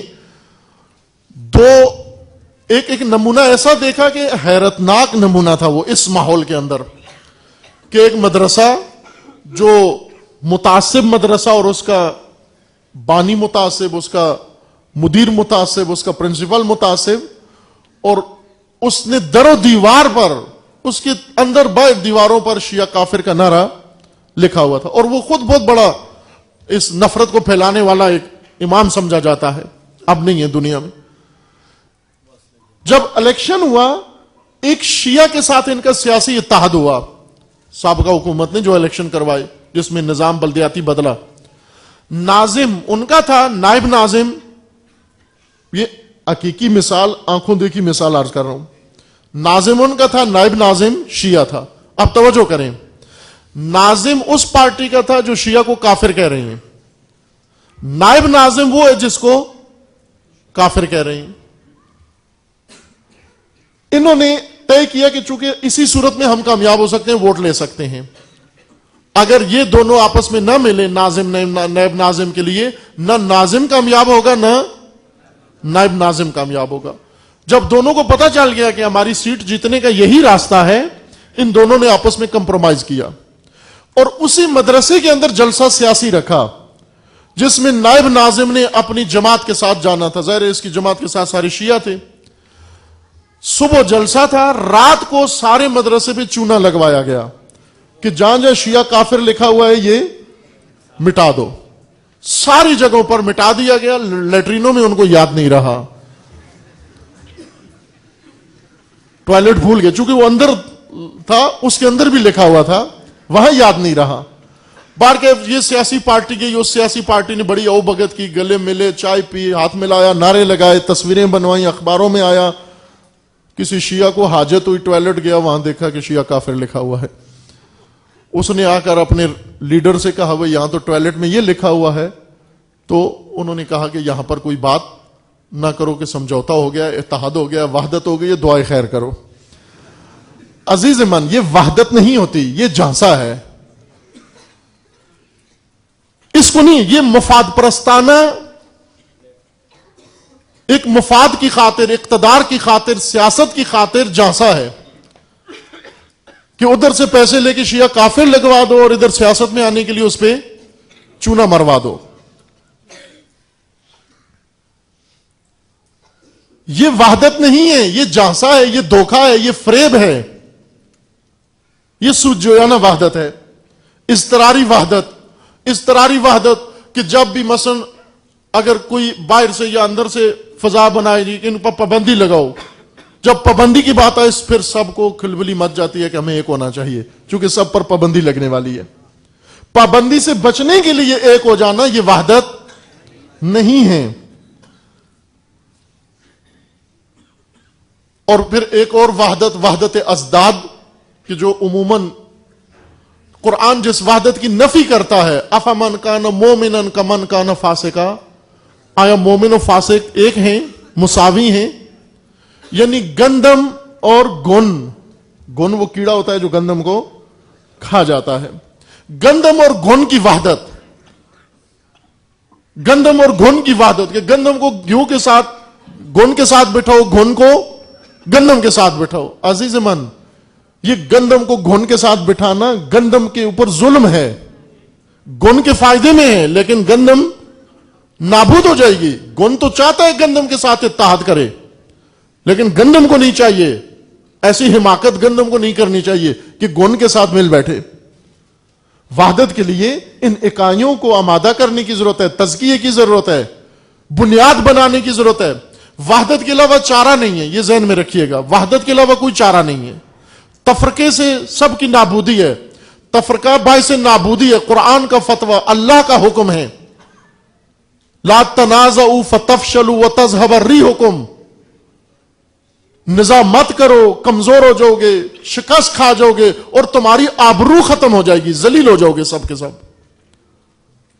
تفرقے کے اندر ذلت ہے، تفرقے کے اندر ضعف ہے، تفرقے کے اندر ناتوانی ہے، تفرقے کے اندر رسوائی ہے. وحدت کے علاوہ کوئی چارہ نہیں ہے. لیکن وحدت کے لیے فارمولہ ہے دین کا. جہاں دین حکم دیتا ہے وحدت کا، وہاں ساتھ راستہ بھی بتاتا ہے. رسول اللہ کو فرمایا اے رسول جو آپ ان کو متحد کرو، لیکن نہ گندم و گھیو کو آپس میں، گندم و گھن کو آپس میں متحد کرو. فرمایا کہ اے رسول خبردار، افمن کان مومنن کمن کان فاسقا، فاسق و مومن ان میں اتحاد نہیں کرنا. فاسق گن ہے، یہ مومن کو کھا جائے گا، اس کے ایمان کو کھا جائے گا. پہلے ان کو جا کر آمادہ وحدت کرو. آمادہ وحدت کس سے کرو؟ وحدت کے لیے جو ضروری اخلاق ہے اس کی ترویج کرو، تتمیم مکارم اخلاق کرو تاکہ یہ افراد تیار ہو جائیں. اہل علم علماء تو سب کچھ سمجھتے ہیں. علماء کے اندر کیا کمی ہے وحدت کے لیے؟ صرف اس اخلاق کی کمی ہے. علم ہے، عقیدہ ہے، عمل ہے، سب کچھ ہے. وہ اخلاق جو وحدت کے لیے چاہیے وہ اس اخلاق کی کمی ہے. کچھ اخلاق رکاوٹ ہیں، کچھ اخلاق ضروری ہیں. میں آپ کی خدمت میں بعض کو جیسے پہلے عرض کیا تھا مختصر عرض کروں گا. وہ چیزیں جو وحدت توڑتی ہیں، وحدت شکن ہیں، شاخیں جو کسی شخص کے اندر پیدا ہو جاتی ہیں اور اس کو جب دوسرے کے قریب لگاؤ تو دوسرے کو چبھتی ہیں. وہ زبان سے کہتے ہیں بھئی میرے قریب آؤ، سینے سے لگو. خوب سینے میں خنجر باندھا ہوا ہے تو نے، اور پھر کہتے ہیں اب میرے سینے سے لگ جاؤ. تو یہ تو سینے سے پہلے خنجر سینے میں چلا جائے گا.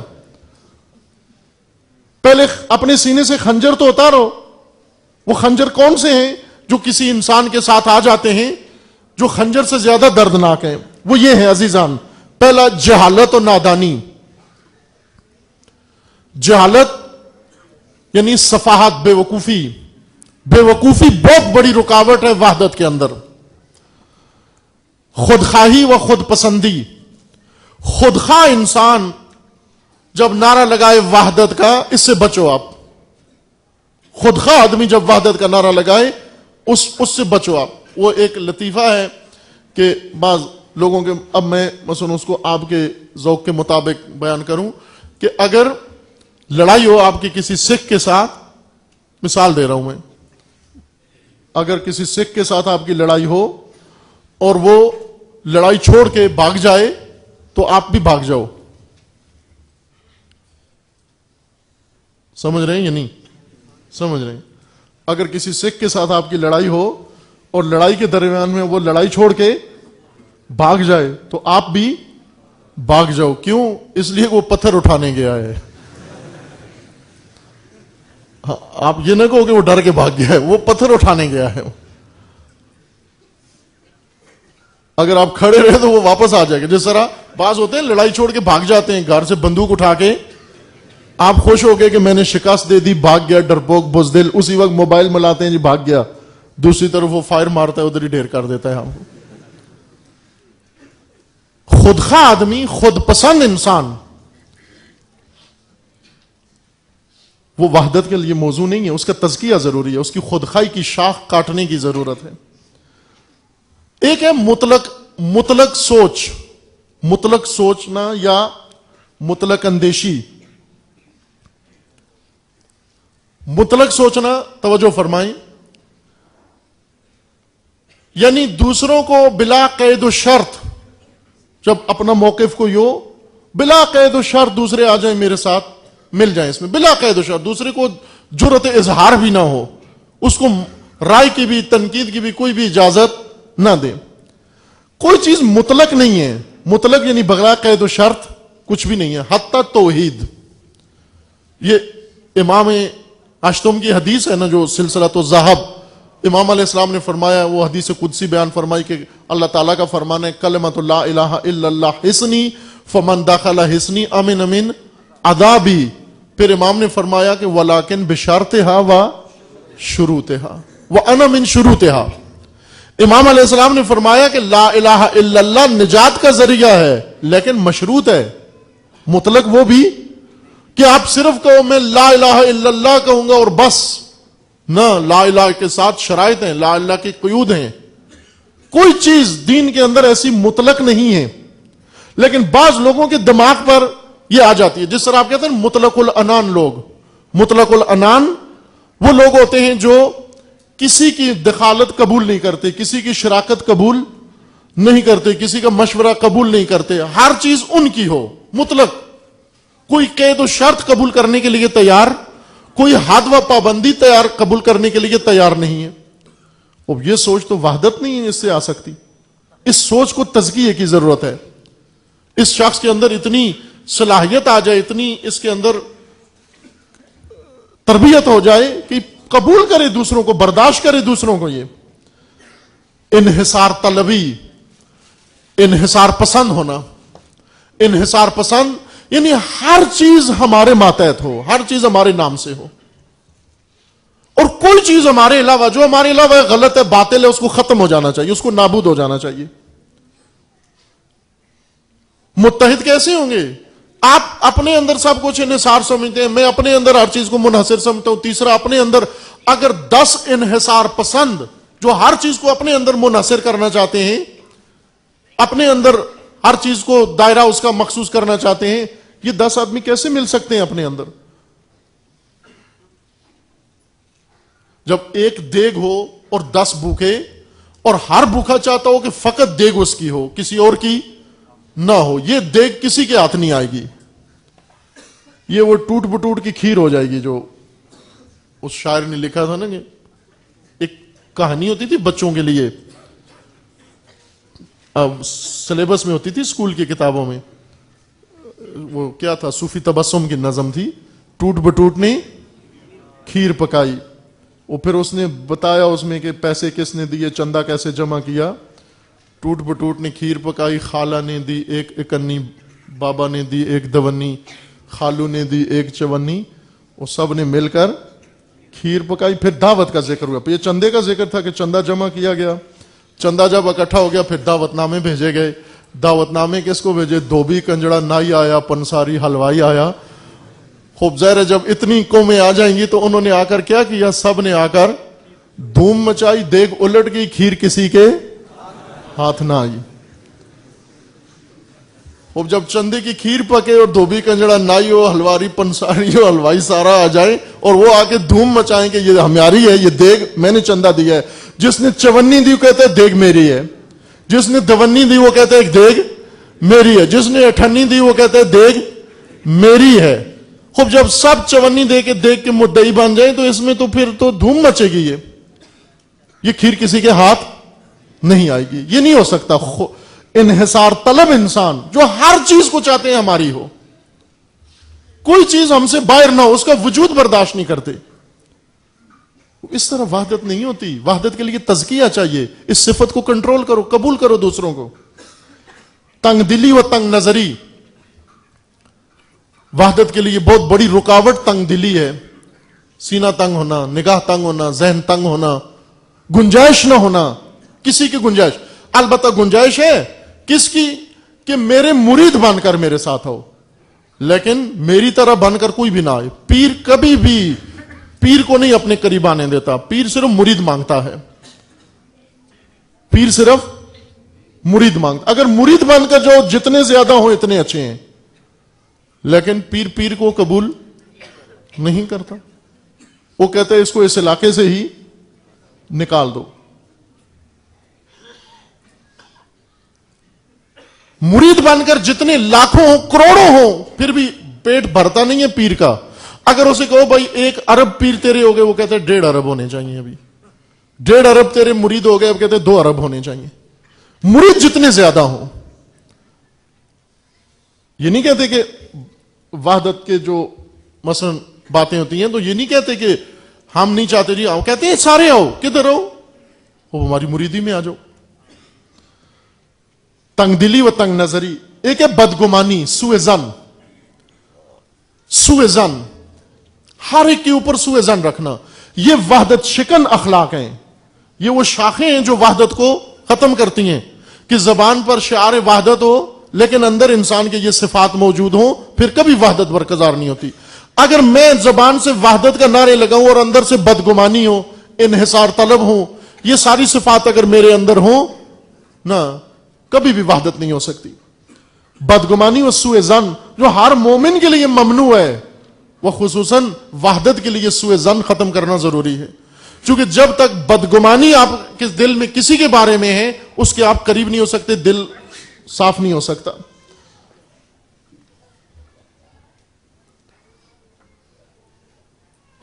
ایک اور چیز جو اخلاق باز لوگوں کے اندر ہوتا ہے، وہ مرموز رہتے ہیں ہمیشہ۔ مرموز معلوم نہیں سمجھ میں آیا یا نہیں آیا؟ مرموز کس کو کہتے ہیں؟ رمز سے، رمز مرموز یعنی پنہان، معما، ایسا پزل جو کسی کو سمجھ میں نہ آئے۔ بعض لوگ ہوتے ہیں اس قسم کے جو کسی کو سمجھ میں کہ یہ کیا ہے، کسی کو کچھ پتہ نہیں چلتا یہ کیا ہے۔ اس قسم کے مرموز حالت یہ وحدت کے خلاف ہے۔ شفافیت ہو، گول مول، مرموز سے مراد یعنی گول مول باتیں کرنا، گول مول حرکتیں کرنا، گول مول کسی کو اندازہ نہ ہونے دے کہ کس طرف ہے کس طرف نہیں ہے، کیا سوچتا ہے کیا نہیں سوچتا، جدھر جائے ادھر ہی اس میں گیند کی طرح لڑک جاتا ہے۔ گیندیں کبھی بھی آپس میں متحد نہیں ہو سکتی چونکہ گول ہوتی ہیں، گول مول چیزیں کبھی بھی ان میں وحدت نہیں ہو سکتی۔ اب گول مول جتنے بھی ہیں ان کو جمع کر دو، گول مول عوام، گول مول فرقے، گول مول مذہب، گول مول علماء، یہ جتنے جمع کر دو یہ متحد نہیں ہو سکتے۔ ان کو گول مول سے ہمواری کی حالت میں آنا پڑے گا، یہ گلائی ختم کرنی پڑے گی، گول مول سے باہر آئیں، شفاف ہوں، واضح ہوں، ہر لحاظ سے واضح ہوں۔ یہ اخلاق ہے، شفافیت، وہ خلق ہے جس سے وحدت ہونا ضروری ہے۔ رسول اللہ نے یہی اخلاق ختم کیے ان لوگوں کے اندر جاہلیت کے زمانے میں۔ اور ایک وحدت کی راہ میں بڑی رکاوٹ ہے دوسروں کو بیوقوف سمجھنا اور بیوقوف بنانا۔ اگر میں وحدت کا آپ کو کہتا ہوں کہ آپ متحد ہوتے ہیں، لیکن میری غرض یہ ہے کہ بیوقوف سمجھ کر آپ سے کوئی بات کروں، یہ ذہن میں رکھیے گا کہ سب سے بڑی توہین، یہ سن لیں آپ توہین کیا ہوتی ہے، سب سے بڑی توہین کسی انسان کی یہ ہے کہ اس کے ساتھ ایسی بات کی جائے کہ جس سے اندازہ ہو کہ آپ اس کو بیوقوف سمجھتے ہیں۔ بیوقوف سمجھ کر کسی سے بات کرنا یہ اس کی بڑی انسلٹ ہے۔ گالی دینا اتنی بڑی انسلٹ نہیں ہے، بہتان باندھنا اتنی بڑی انسلٹ نہیں ہے، چونکہ بہتان جب آپ لگا رہے ہوتے ہیں تو آپ اس کو بیوقوف نہیں سمجھ رہے، جب آپ گالی دے رہے ہوتے ہیں آپ اس کو بیوقوف نہیں سمجھ رہے، لیکن جب آپ بہت اچھی بات اس سے کر رہے ہیں لیکن بیوقوف سمجھ رہے ہیں اس کو، بیوقوفوں کے ساتھ جیسے بات کی جاتی ہے۔ خوب یہ سب سے بڑی رکاوٹ ہے وحدت کے لیے۔ اس اخلاق کو ختم کرنے کی ضرورت ہے۔ لاابالیت، لاپرواہ ہونا، لاابالی ہونا، ہر چے باد آباد، ہم اپنی راہ چلیں گے، جو ہونا ہے سو ہو جائے، یہ اخلاق کبھی بھی وحدت تک نہیں پہنچنے دیتا۔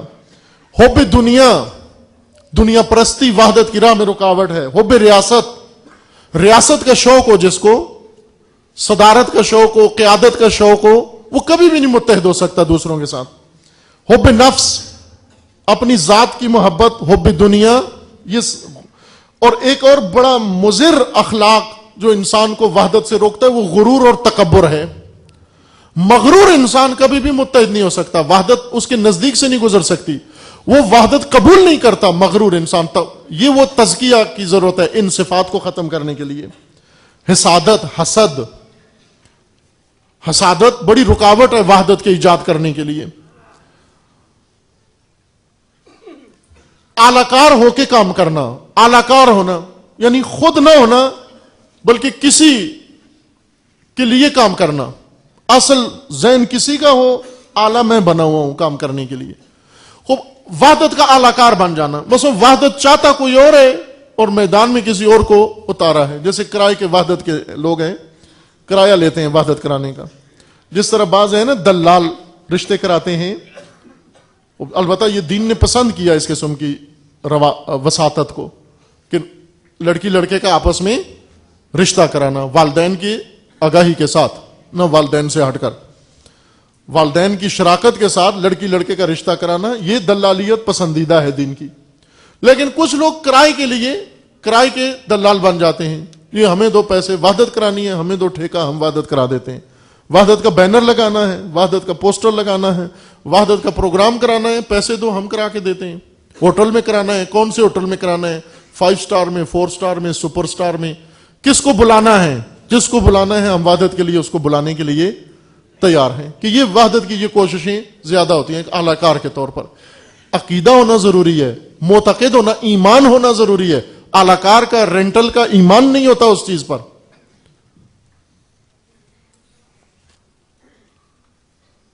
منافقت ایک بہت بڑی رکاوٹ وحدت کے اندر منافقت ہے. منافقت یعنی انسان کا ظاہر کچھ ہو، باطن کچھ اور ہو، اندازہ نہ ہونے دے کہ اس کے اندر کیا ہے. اور منافق اگر قرآن نے فرمایا کہ منافق جب گواہی دیتا ہے رسالت رسول کی، خدا فرماتا ہے کہ رسول آپ رسول ضرور ہو لیکن یہ منافق جھوٹ بول رہا ہے. یعنی جب رسول اللہ کی رسالت کی گواہی منافق دے، قرآن کہہ رہے ہیں یہ جھوٹا ہے. منافق جب وحدت کا نعرہ لگاتا ہے تو وہ جھوٹا ہے. منافق توحید کی بات کرتا ہے، جھوٹا ہے. منافق کسی چیز کی بھی بات کرتا ہے، جھوٹا ہے، چونکہ اس کے دل میں کچھ اور ہے.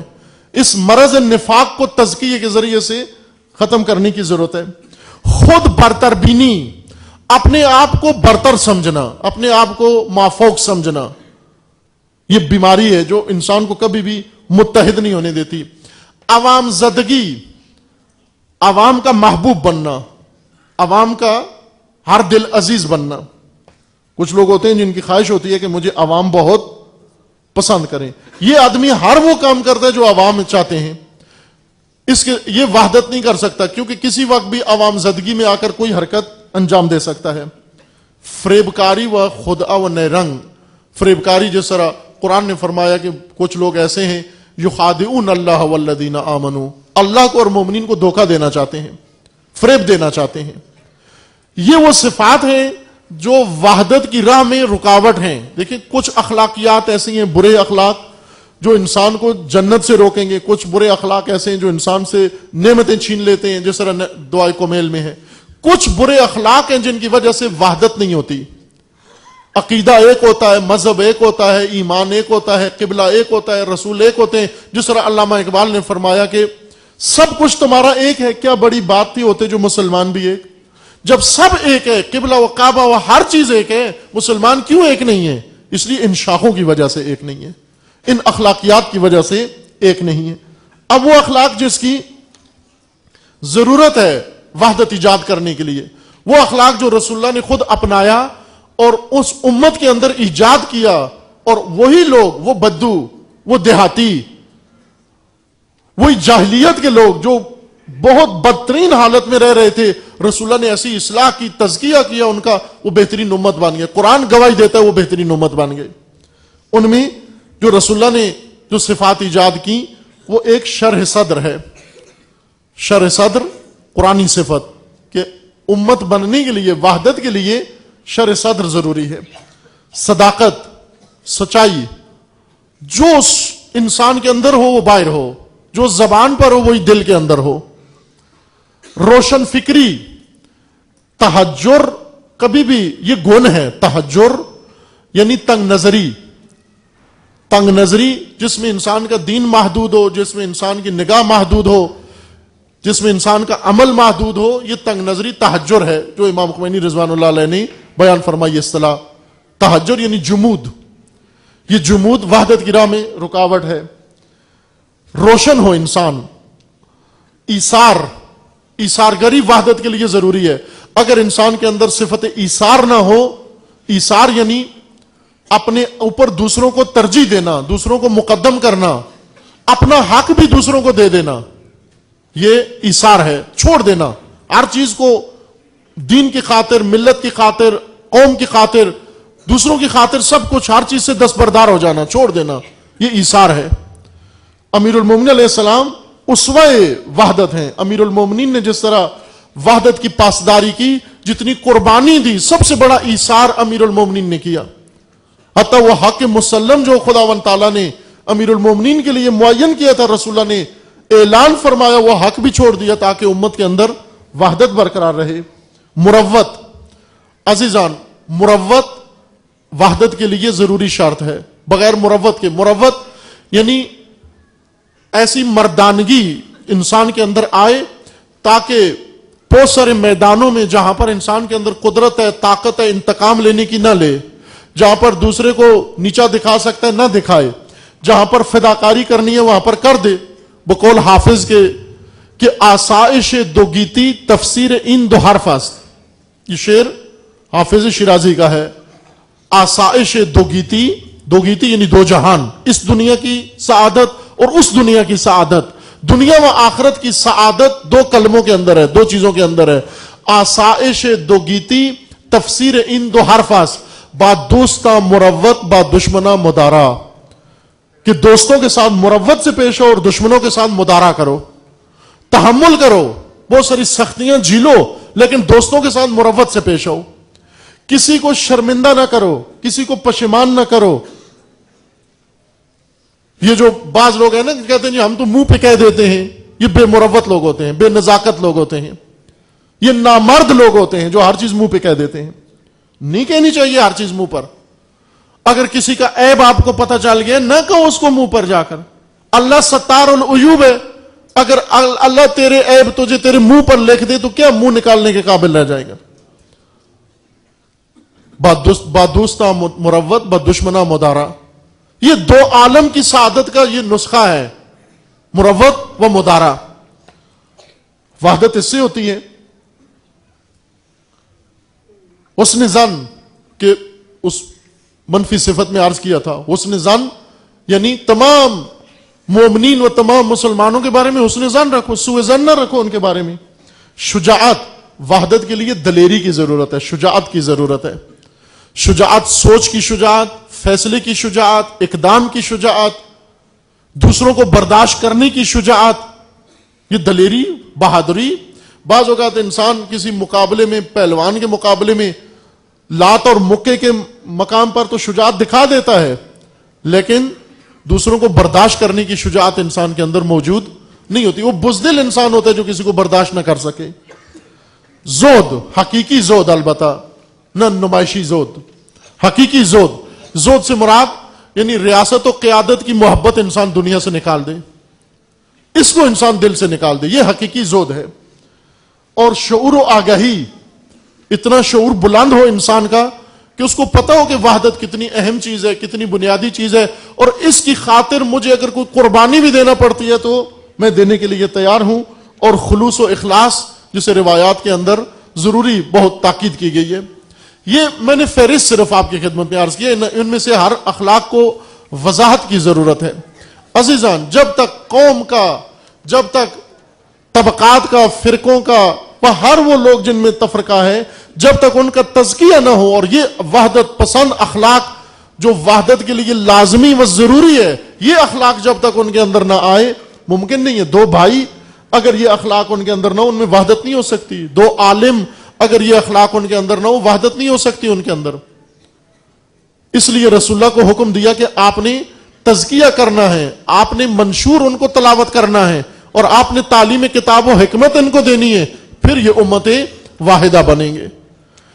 آج ہمارے ملک میں سب سے زیادہ ضرورت و اشد ضرورت اس وحدت کی ہے، لیکن نہ شعار وحدت کی یا بینر وحدت کی، فقط اخلاق وحدت جو بنیاد ہے وحدت کے لیے، اس اخلاق کو اپنانے کی ضرورت ہے، اور اس اخلاق کی ترویج کی ضرورت ہے، اور اس اخلاق کو سیکھنے کی اور سمجھنے کی ضرورت ہے.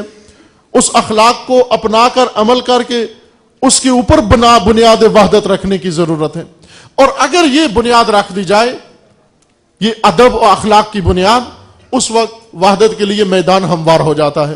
رسول اللہ نے اقدار کی بنیاد پر وحدت کی بنیاد رکھی تھی. اقدار بنیاد وحدت ہے، وہ وحدت بنیاد امت ہے، وہ وحدت بنیاد نظام دین ہے. لیکن اس میں اکائی کو پہلے اپنی اصلاح کی ضرورت ہے. اگر اکائی کہے کہ میں جھاڑی کی طرح، میں جنگلی درخت کی طرح شاخوں سمیت وحدت کروں، تو پھر دوسرے پودوں کو اسے تباہ کرنا ہوتا ہے. جس طرح آپ دیکھیں بڑ کا درخت، وہ کسی کے ساتھ متحد نہیں ہو سکتا. کیوں نہیں ہو سکتا؟ چونکہ اپنے ارد گرد کسی کو سر نہیں اٹھانے دیتا ہو. بڑ کا درخت، اس کے نیچے کبھی آپ نے سبزہ نہیں دیکھا ہوگا، کوئی فصل اس کے نیچے نہیں اگتی، وہ نور پہنچنے نہیں دیتا زمین تک. اس کا سایہ گھنا ہوتا ہے اور 12 مہینے اس کے پتجھڑ بھی نہیں ہوتی، خزاں بھی نہیں آتی اس پر، 12 مہینے وہ ہرا رہتا ہے، اس کے نیچے کبھی بھی کوئی ہلکا سا گھاس کا تنکا بھی نہیں اگ سکتا، نور نہیں پہنچنے دیتا۔ جو نورانیت روک لے، خوب ظاہر ہے کہ وہ کسی کو پنپنے نہیں دیتا، اس کے ساتھ کسی کی عبادت نہیں ہو سکتی۔ بڑ کا درخت جو کسی کام نہیں آتا، نہ عمارتی لکڑی ہے، نہ جلانے کی لکڑی ہے، نہ صنعتی لکڑی ہے، کسی کام کی لکڑی نہیں ہے، صرف بھینسیں باندھنے کے لیے مناسب ہے۔ ورنہ بڑ کے درخت کے جنگل ہوتے، جڑیں دیکھو بے ڈنگی، ارد گرد دور دراز تک کوئی چیز پیدا ہونے نہیں دیتا۔ اب ظاہر سی بات ہے کہ اب بڑ کا درخت بن کر پھر کہے او میرے سائے میں آ جاؤ، آخر سائے میں کسی کو بیٹھنے نہیں دیتے، سائے میں کسی چیز کو اگنے نہیں دیتے۔ باغ کا درخت بنو، باغبان کا درخت بنو، چمن کا درخت بنو، گلزار بنو، تاکہ تمہاری ردیف میں دوسرے بھی کھڑے ہو سکیں۔ سرو کا درخت آپ دیکھیں، ایک ردیف میں 100 درخت سرو کے لگا دو، ایک دوسرے کے مزاحم نہیں ہوتے، کیونکہ سب کا قد سیدھا ہوتا ہے، ایک دوسرے کی طرف جھکاؤ نہیں ہوتا ان کا۔ لہذا جتنے لگا دو لگ سکتے ہیں، باغ بن سکتا ہے، چمن بن سکتا ہے، لیکن باغبان کی ضرورت ہے۔ باغبان جو آ کر ان کی کانٹ چھانٹ کرے، جو ان کی اضافی شاخیں اور جڑیں کاٹے اور ان کو امت واحدہ بنائے۔ عزیزان، یہ نقطہ بس عرض کرنا تھا، وقت قلیل ہے اور دوسرا پہلو موضوع بیان نہیں کرنا یہاں پر۔ عرض یہ کیا آپ کی خدمت میں عزیزان کہ یہ ایام وحدت کے ہیں، وحدت کے لیے عملی نظام کی ضرورت ہے، عملی اقدام کی ضرورت ہے، عملی اقدام کے لیے وحدت کو بنیاد کی ضرورت ہے۔ وحدت ہر چیز کی بنیاد ہے، دین کی بنیاد، امت کی بنیاد، سوسائٹی کی بنیاد، قوم کی بنیاد، جو کچھ بھی کہو وحدت بنیاد ہے۔ اور وحدت کی بنیاد اخلاق ہے، اخلاق وحدت پسند۔ اس میں سلبی اخلاق کو ختم کرنا ہے، منفی صفات جو وحدت کو توڑتی ہیں، وحدت قریب نہیں آنے دیتی ایک دوسرے کو، اور وہ چیزیں جو ایک دوسرے کے قریب کرتی ہیں انسان کو، اس اخلاق کی فہرست، ناقص سی فہرست میں نے آپ کی خدمت میں عرض کی ہے کہ انشاءاللہ خداوند تعالیٰ توفیق دے اور یہ موضوع تکمیل ہو جائے اور پھر عملی وحدت بھی حکم فرما ہو جائے۔ اس نے ختام کے لیے میں آپ کی خدمت میں پھر علامہ اقبال کے کلام سے ہی عرض کرتا ہوں اختتام مطلب کے لیے۔ از رسالت ہم نوا گشتی ماں، مانا کی فرصت نہیں ہے، خود یہ مفصل مضمون ہے۔ ہم نفس ہم مدعا گشتی ماد، ہم رسالت کے ذریعے سے ایک ہوئے، ایک نفس و ایک مدعا، کثرت ہستی مدعا وحدت شود، کثرت ہم مدعا وحدت شود، پخت چون وحدت شود ملت شود، زندہ ہر کثرت ز بند وحدت است، وحدت مسلم ز دین فطرت است، دین فطرت از نبی آموختیم، در رائے حق مشعلی افروختیم، این گوہر از بحر بی پایان اوس، ما کے یک جانیم از احسان اوس، تا نہ این وحدت ز دست ما رود، ہستی ما باید، ہستی ما با ابد ہمدم شود، پس خدا بر ما شریعت ختم کرد، بر رسول ما رسالت ختم کرد، رونق از ما محفل ایام را، او رسول را ختم و ما اقوام را۔ بہت بڑی بات کی ہے اقبال نے یہاں پر۔ اقبال فرماتے ہیں کہ ہم نبی خاتم کی امت ہیں، وہ خاتم الرسل ہیں، ہم خاتم الامم ہیں۔ بہت بڑی بات کی ہے اقبال نے، وہ خاتم الرسل ہیں، ہم خاتم الامم ہیں۔ وہ صفات پیدا کرنا ضروری ہیں۔ رونق از ما محفل ایام را، او رسول را ختم و ما اقوام را، خدمت ساقی غریب ما گذاشت، داد مارا آخرین جامی کے داشت، لا نبی آبادی از احسان خداست، پردے ناموس دین مصطفیٰست، قوم را سرمایہ قوت سے او، حفظ سر وحدت ملت سے او، حق تعالی نقش ہر دعوی شکست، تا ابد اسلام را شیراز بست، دل سے غیر اللہ مسلمہ برکند، نعرہ لا قوم بعدی میزند۔ جس طرح رسول اللہ نے فرمایا تھا لا نبی آبادی، امت رسول کا نعرہ ہونا چاہیے لا قوم آبادی لا امت آبادی، یعنی ہمارے بعد کوئی اور امت نہیں ہوگی، ہم خاتم الامم ہیں۔ یہ اس صورت میں ہے کہ جب وہ نبی کے بتائے ہوئے اصول و اخلاق وحدت انشاءاللہ ہمارے اندر پیدا ہوں، ہم غباروں کے ذریعے اور چھتریوں کے ذریعے نجات نہ کریں، حبل اللہ کے ذریعے نجات پائیں انشاءاللہ۔ خداوند تعالیٰ وہ دن لائے پاکستان کے اندر کہ اس ملت کے اندر اتحاد و اتفاق برقرار ہو، اس ملک کے اندر امن و امان ہو، اور یہاں مسلمان ایک دوسرے کے ساتھ بھائی بھائی بن کر اور ایک دوسرے کے برادر بن کر زندگی بسر کریں، اور ایک دوسرے کی جان و مال و ناموس کے حافظ و محافظ بنے انشاءاللہ۔ اور خداوند تعالیٰ وہ دن لائے کہ جب یہی مسلمان یہاں پر اس ملک کے اندر نظام الہی و نظام امامت و ولایت الہی کے زیر سایہ زندگی بسر کر رہے ہوں انشاءاللہ۔ اس دن کی آرزو اور تحقق کے لیے صلوات پڑھیے بلند آواز سے۔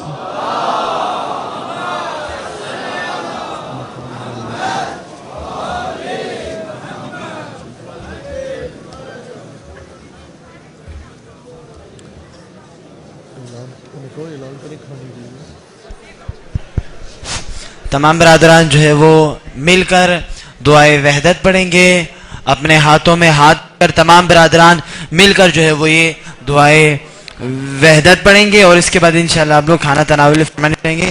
تمام برادران مل کر دعائے وحدت پڑھیں۔ بسم اللہ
السلام علیکم ورحمۃ اللہ وبرکاتہ۔ اعوذ باللہ من الشیطان الرجیم، بسم اللہ الرحمن الرحیم۔ الحمد للہ والصلاة والسلام علی رسول اللہ وآلہ آل اللہ،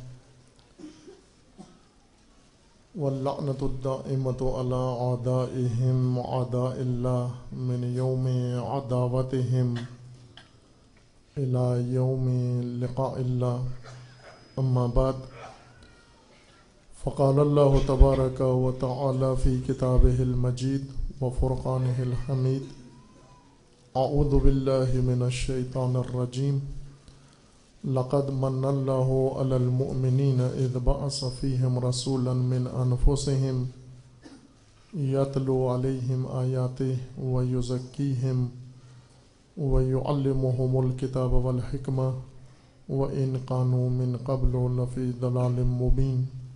صدق اللہ العلی العظیم۔ ولادت باسعادت پیغمبر اکرم رسول اعظم نبی خاتم حضرت محمد مصطفیٰ صلی اللہ علیہ وآلہ وسلم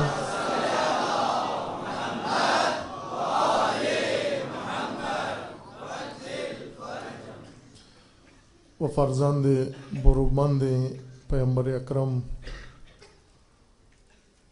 صادق آل محمد حضرت امام جعفر صادق علیہ الصلوۃ والسلام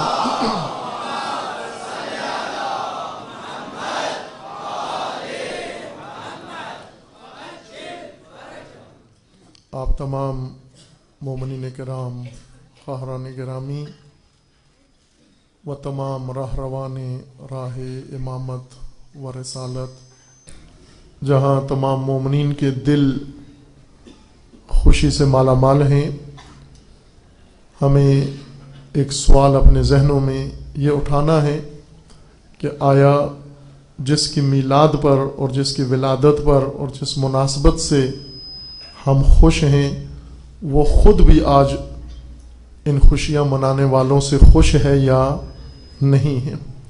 یعنی آج اس جشن مسرت میں جو پوری امت پوری دنیا کے اندر برپا کیے ہوئے ہے، آیا وہ باعث خوشی و خوشحالی امت خود بھی آیا مسرور و خوشحال ہے یا نہیں ہے؟ یقیناً کہا جا سکتا ہے کہ اگر ہمیں معیار خوشی کا معلوم ہو جائے اور درجات خوشی کے معلوم ہو جائیں، پھر یہ بخوبی کہا جا سکتا ہے وثوق کے ساتھ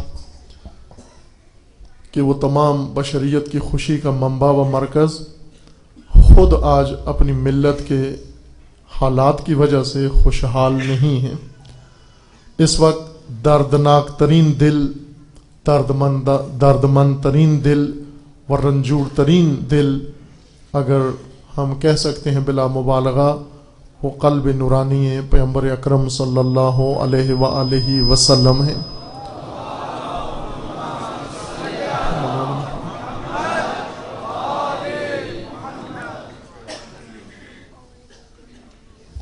چونکہ ہماری خوشیاں ہماری سوچ، ہمارے اذہان اور ہماری شخصیت کی حد تک ہیں، اور رسول اللہ کی خوشیاں رسول اللہ کی فکر و رسول اللہ کی شخصیت کے مطابق ہیں، ہم ممکن ہے عقیدت کے اظہار سے خوش ہو جائیں، لیکن جب تک حقیقت ظاہر نہ ہو رسول اللہ خوش نہیں ہوتے۔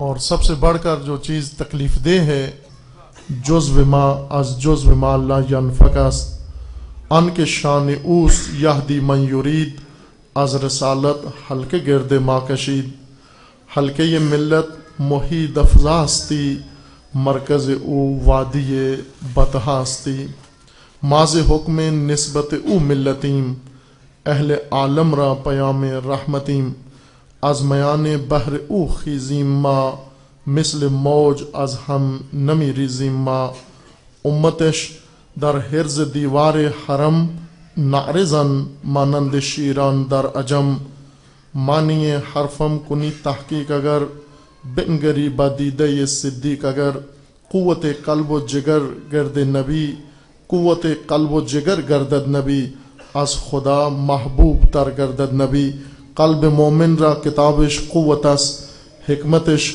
حبل الورید ملت است، دامنش از دست دادن مردن است، چون گل از باد خزاں افسردن است، زندگی قوم از دم او یافت، این سحر از آفتابش تافت، فرد از حق ملت از وی زنده است، از شعاع مهر او تابنده است۔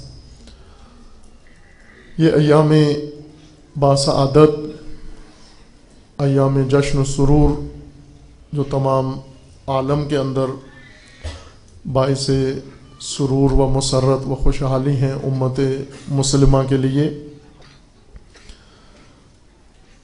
اور تمام عاشقان رسول و پیروان رسول اللہ و راہروان راہ رسالت و امامت، ان ایام میں و خصوصاً آج شب و آنے والا دن جو امامیہ علماء کے مطابق روز ولادت پیغمبر اکرم و روز ولادت باسعادت امام ششم ہے،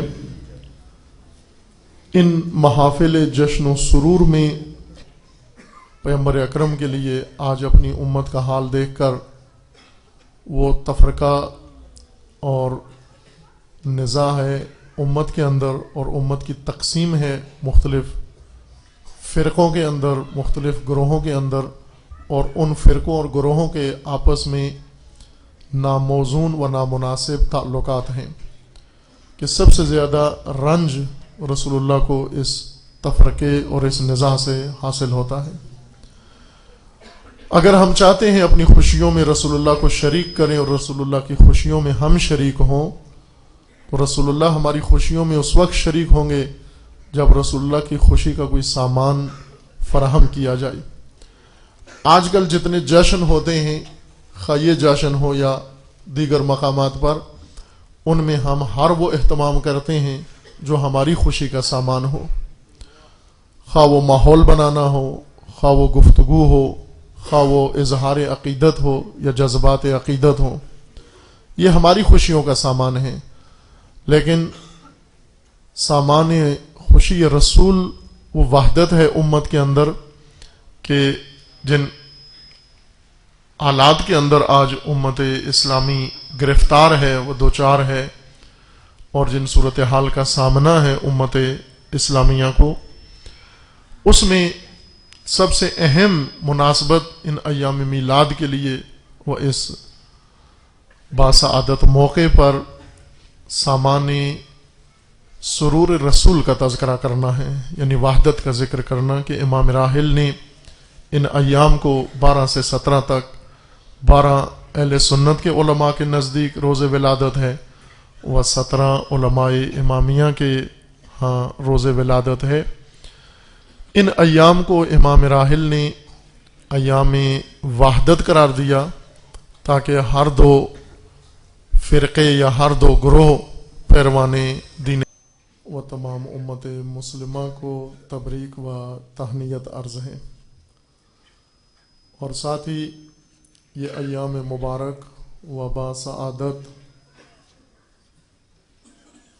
جو امام راحل کی جانب سے 12 ربیع الاول سے 17 ربیع الاول تک ہفتہ وحدت کے نام سے موسوم ہیں، یہ ایام وحدت و ہفتہ وحدت بھی آپ تمام حاضرین و تمام امت مسلمہ کو تبریک و تہنیت عرض ہے۔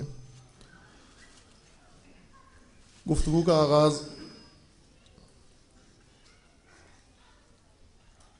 علامہ اقبال رحمۃ اللہ علیہ کے کلام سے کرتے ہیں کہ اقبال بھی شریک مجلس ہوں۔ مثنوی میں اسرار رموز بخودی میں رکن دوم کے نام سے رسالت کا تذکرہ ہے۔ فرماتے ہیں تارک آفل براہیم خلیل، انبیاء را نقش پائے او دلیل، ان خدا لم یزل را آیتی، داش در دل آرزوی ملتی، جوی اشک از چشم بی خوابش چکید، تا پیام طاہرہ بیتی شنید، بحر ما ویران را آباد کرد، طائفان را خانه بنیاد کرد، تا نهال طب علینا غنچه بست، صورت کار بهار ما نشست، حق تعالی پیکر ما آفرید، وز رسالت در تن ما جان دمید، حرف بے صوت اندر عالم بودیم، از رسالت مصرع موزوں شدیم، از رسالت در جہاں تکوین ما، از رسالت دین ما آیین ما، از رسالت 100,000 ما یک است،